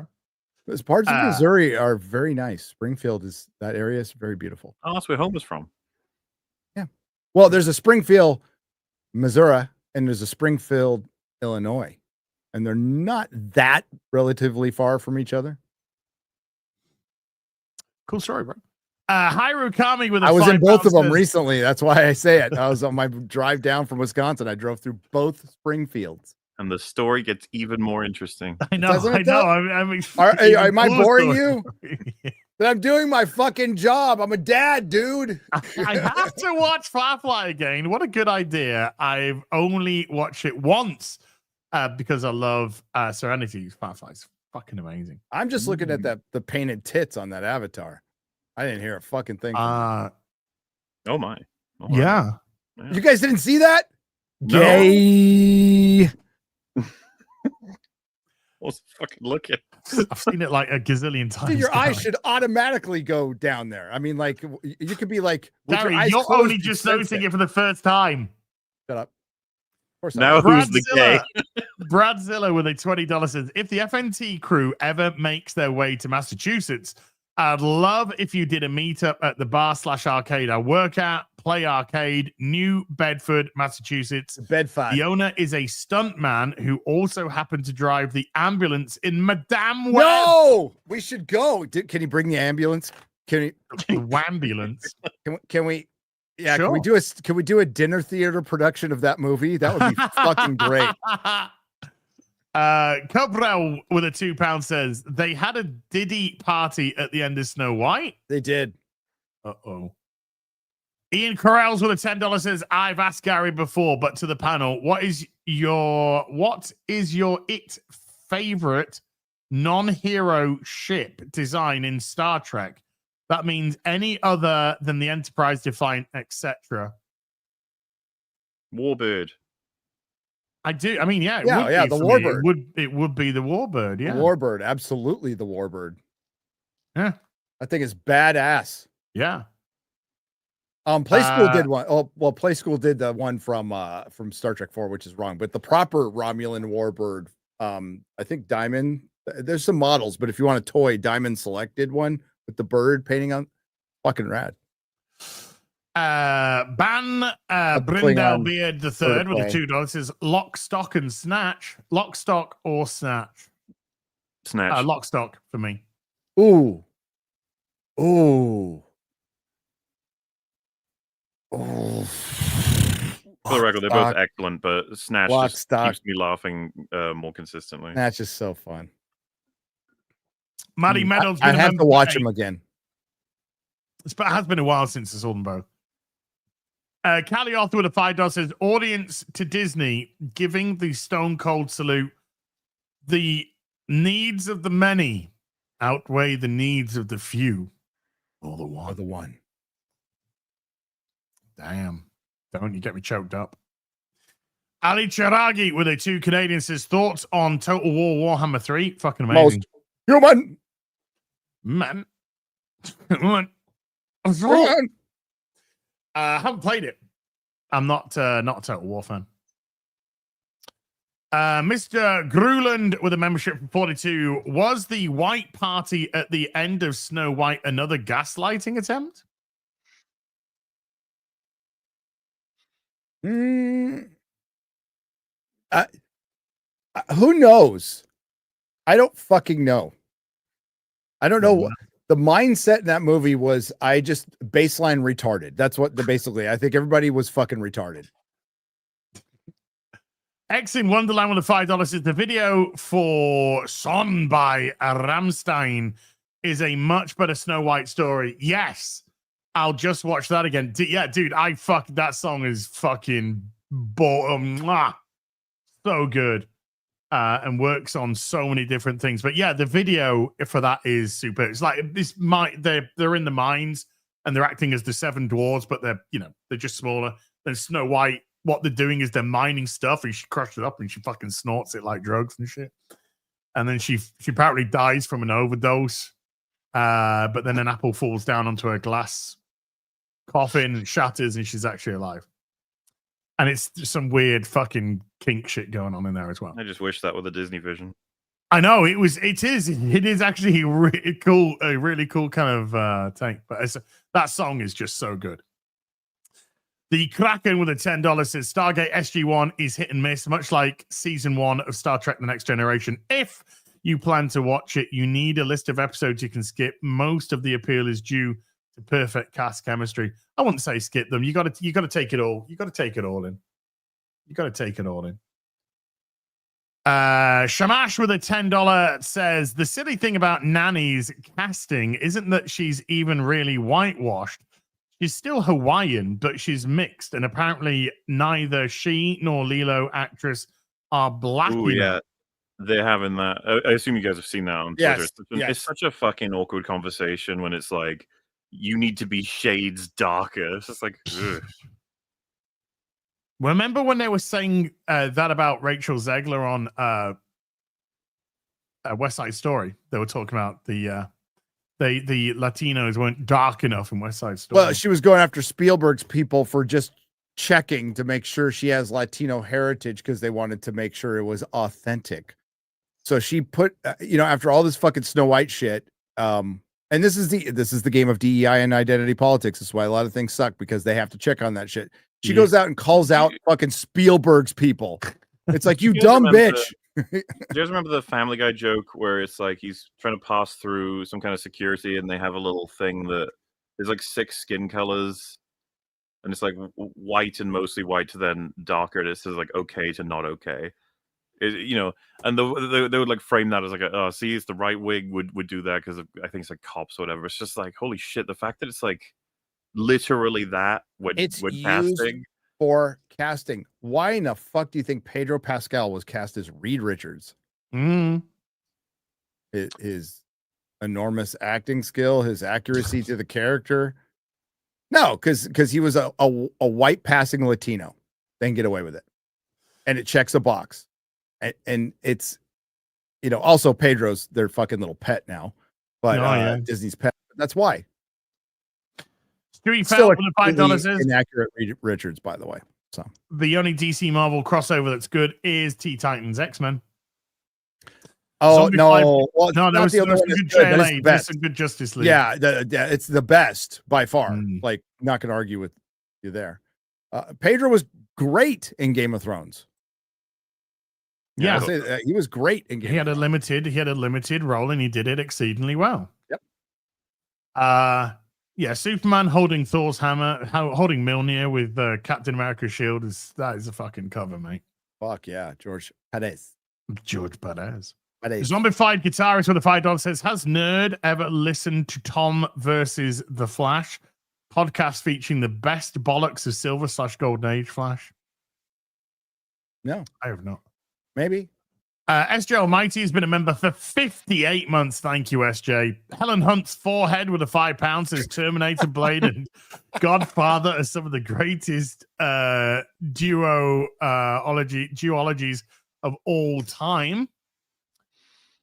Carl Anderson with a $5 says, why doesn't the EU have an animated studio like Disney? I asked Arch Warhammer and he blamed it on taxes and regulations. I'm curious as to what you think. Well, we're not even part of the EU anymore, so I don't give a flying fuck. Yeah. I mean, extended universe, not the European Union. Oh, I thought some of the European Union.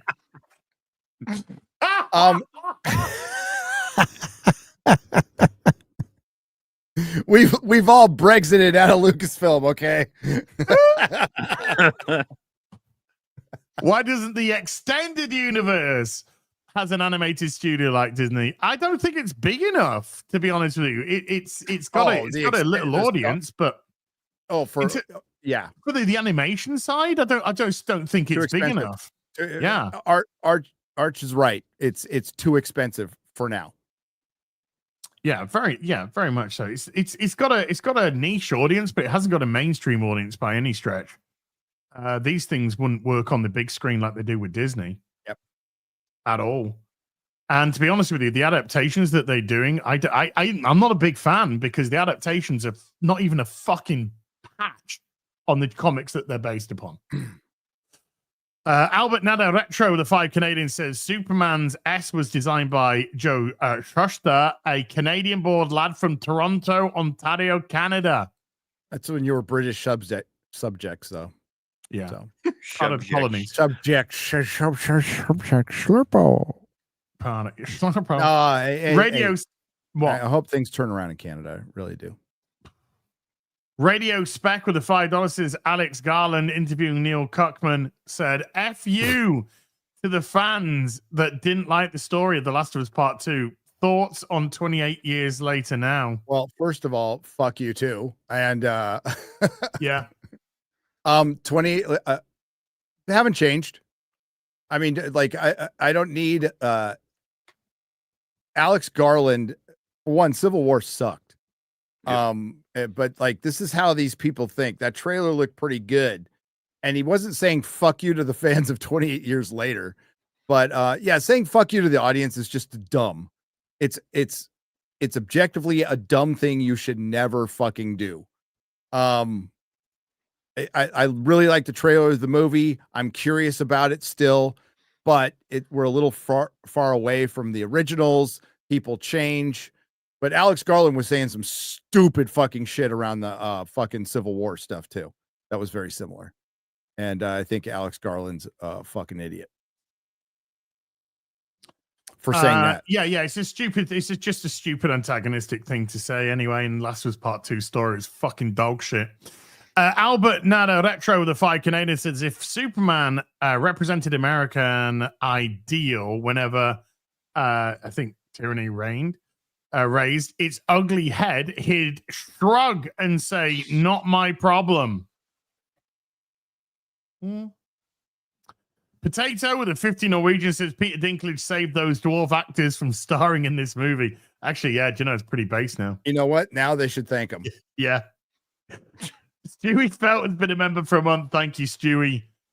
TY Robs 89 with a member for 2 months says, hey, Gary, did you see that High Top Films took a very pathetic shot at you in his recent Superman video, called you a loser who wants to see Lois fail? Okay, I don't know who High Top Films. Who said? Okay, I don't know who High Top Films said. Like, I have not criticized the actress playing Lois at all. As a matter of fact, I think it's great casting, and she has some wonderful assets that I think will help her with the role. I want to see Lois fail. That's retarded. It just sounds like we've covered High Top a few times. He's a professional melodramatic video essayist. Sounds like a fucking retard to me. Yeah. So I would just go with keep making. Hey, you know what? Retards can make fucking videos too, and I am for it. Okay, so I just want to say that. I hope you have your platform, but I don't want Superman to fail at all. I want it to be fucking great. Az and I were talking about this. We win either way because we have shit to talk about. But if personal preference, I would like all 3 of those fucking movies, Jurassic Park, fucking Fantastic Four, and Superman, to be fucking great. Mm-hmm. That'll be, because then we'd get to watch some fucking great movies and we'd have a good time. And it could influence them to say, look, we actually hit it right here. This is the avenue that we need to be going down, as opposed to the one that they have been going down. So it might provoke a course correction, but you never know. Anyway, sounds like a spasmo. Whit Grebitus has been a member for 41 months. Thank you. David Smart with a $5 says, Mauler is the gold standard of YouTube. I love all vids. And Gary, I want to ask how James Gunn is messing up so badly. Well, we've already been through that. Yeah, we've kind of been through it. And also, it's thank you, very kind. I don't think I'm the gold standard, but I appreciate it. You're the gold standard. Cannibal the Dragon with $5 says, don't forget, cut the real black girl and only black dragon Cannibal the dragon in the show. Yeah, okay, so House of the Dragon, Nettles is apparently not going to be in the show, and they combined her with another character, which was the one, and they combined her with another character that they race swapped. Nettles was canonically black. So they took her out. They took the one canonical black girl and took her out because they race swapped another fucking character, which is crazy. That girl, by the way, her plotline was so fucking pathetic. So bad. Maseri, it's one of I'm blanking on her name now. I'm blanking on her fucking name, but it's one of Damon's daughters. Yeah. Matt Damon. Damo. Jesus Davila with a 38 months says, smash that like. JD Cyber with a $10 says, Snow White and the Seven Bela? Thank you, chat. God damn it, I hate getting old. It's Bela Targaryen. Thank you, chat. Snow White and the Seven Samurais on Tubi now. In that version, Snow White got her name from a particular substance better than Disney's. Just like the song. Stewie Felt with a $5 says, didn't the studio that did The Island get sued for ripping off an old cheesy sci-fi that was on Mystic? MST3K. And okay. I don't remember, but it's likely that it's not an original idea or anything. Well, the island's got yeah. And also they repurposed some Transformers footage, didn't they? Yes. Transformers repurposed some island footage. It was one of those. because Michael Bay doing both, of course. Albert Nado Retro with the 5 Canadian says, Gary, Captain America is a mantle. 8 different men have officially held the title in the comics. I sent you an email about it a while ago. No, sir. Just because people have worn the mask, if you go up to 100 people who know who Captain America is, 100 will answer Steve Rogers. It is not a mantle. Yes. Other people have guest starred in the role, but it is not a mantle. If so, then kill off Steve Rogers permanently and go ahead with Sam Wilson and see how well it does. Probably about as well as it's done all the time, which is not. When Sam Wilson is Captain America for 80 years straight, then we can talk. What about 80 years gay? Hey, here's hoping. 80 years a slave. That's what they're trying to do now. Orange and Compton has been a member for 18 months. Andre CR has been a member for 36. There's Snow Farquaad and the 7 people that went to the theater. Heyo. Ban Brindel Beard III with a $5 says, watch Brazil or 12 Monkeys instead of Mickey 17 for better satirical sci-fi. Absolutely. Brazil 4K coming. Terry Gilliam is a genius. And Greg Koenig with a $5 says, Superman origin story, Burn Man of Steel versus Wade, Birthright. Do you guys have a preference? Burn Man of Steel, but as much as I don't like Wade, Birthright's really good. Okay. And Greg, congratulations on your death metal band. I hope you have a great future out there. Nice. Yeah, yes. Look at that. Look at that. I That's know. awesome. That is fucking going hard. You there. can already right hear on, Greg. I can already hear his voice, you know. I can. Already... yeah. And it's fucking good, mate. It's good, Greg. That has caught us up. We are completely up. 137 different messages there, chat. Thank you so much indeed. So before we go our separate ways, gentle folk, Morley, anything coming up here, sir? What's this week look like? I guess it's tomorrow. We're doing a thing, right, guys? Yes. Mm-hmm. Yes. Good. Thursday, open bar. I don't like that expression at all. I just want him fucking with you. We're good. And then Saturday is EFAP on the next 3 Daredevil episodes. Woo-hoo. Sunday, it's going to be that fun old stream on Drinker's channel. I presume 9 p.m. GMT. Is that what he said? What the fuck is that? Well, that's the problem. Are our clocks going back that day? Or... I'm literally going to be jumping from because the clocks are going to go forward for us. I'm going to be jumping straight from Sunday Funday into it. So maybe asking if we could do 9:30 or something would be great. Well, you ask him. I will. I'll ask him. Take you 30 minutes to pee and take a shit? Well, yes! Yes, it does. Don't rush for the vast majority of this audience in America, the country that counts, that's 4 p.m. Central. Okay. It'll be definitive on open bar. If people want to know what the time is, it'll probably be definitive by then. Gaddy, what you got going on? I just released a video on Snow White. That was a really bad idea. That was just a terrible idea. The one I skipped Egypt for, just the second best performing video on the channel's history. Which I was agonizing over a title, and that's what the joke comes from. Is I was going to ask Mahler, we could have just called it Snow White Pee Pee Poo Poo 1 2 3 4. I still want to see that. I still might do it. I could just do it, and just having not seen it. Here's my take, dude. It's bad. That doesn't stop. That doesn't stop a lot of people on the internet. No, it doesn't. It doesn't. Like, yeah, I've got that coming out. We have the Nooner with Chris Gore tomorrow, and Friday Night Tights with Razor, and it'll be a fun week. And yeah, join us on the Serenity stream on Sunday at 4:30 p.m. Central. Sunday I'll be there, and man, this is terrible. I have to spend Saturday watching Firefly. What am I going to do? Finally, a stream with me and Gary talk about a Central Sweden project. I know 10:30. that never happens. As right now, like all the comics that were in my closet are in my home theater, and I'm doing my inventory with the CLZ app, which is fucking great. I need that app. Yes. Yeah. Yeah, it is somebody told me about it's CLZ Comics. It's an app where you can just take a picture of the cover or the barcode and you fill in all the stuff and you can put in a location. It's an inventory app. I live for this shit. That is what I do for fun. Plus my wife's not here, so I'm in. Yeah, I'm you need shit to do. Yeah. Tomorrow, probably an Atom Fall stream or a video, and then Rip and Silverback in the evening, 6:30 UK time. On I don't know. I think it's on Eric's.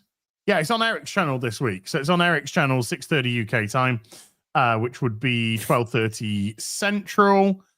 Thursday, again, either Adam Fall or streaming or both. You never know.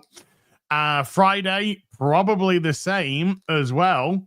Video and either something to stream. And then Sunday, afternoon tea with us. Sunday fun day. Then I'll be on Drinker's channel watching Serenity. So Sunday is going to be an exceedingly busy day. Well, whatever. You're an incel too, so you've got time. Sure. I'm an incel too, so I got plenty. Yeah. I'm just otherwise I'm just gonna be playing with my dick. You won't be on camera, so for or you will. Maybe you know. Well, it's only from those special things are up. So Esther Almighty with a £5 diamond ice cream and black flag for Morley. That's a weird one. Black flag for Morley. Yeah, massive thank you. Oh, and on another Sele Hibe sliding in a $2. Supposedly She-Hulk will be in Avengers Doomsday. Yeah, we talked about it. So rewind and go to transcript if you want to look for it when it goes to VOD. Albert Nada Retro, the two Canadians, other people's ignorance doesn't change the facts. Well, no. You can't just look at it like that. There is nuance to the argument. Yeah, that's that is a very disingenuous argument to say that. That as well. Just because a couple of people wear the mask. So based on your argument, then you're saying, Albert, respectfully, that Sam Wilson is as much of a Captain America as Steve Rogers. Yeah. And it's just interchangeable. It's the interchangeability of it. So got nothing to do with people. Bruce Wayne's not Batman. Batman's just a mantle. Nope.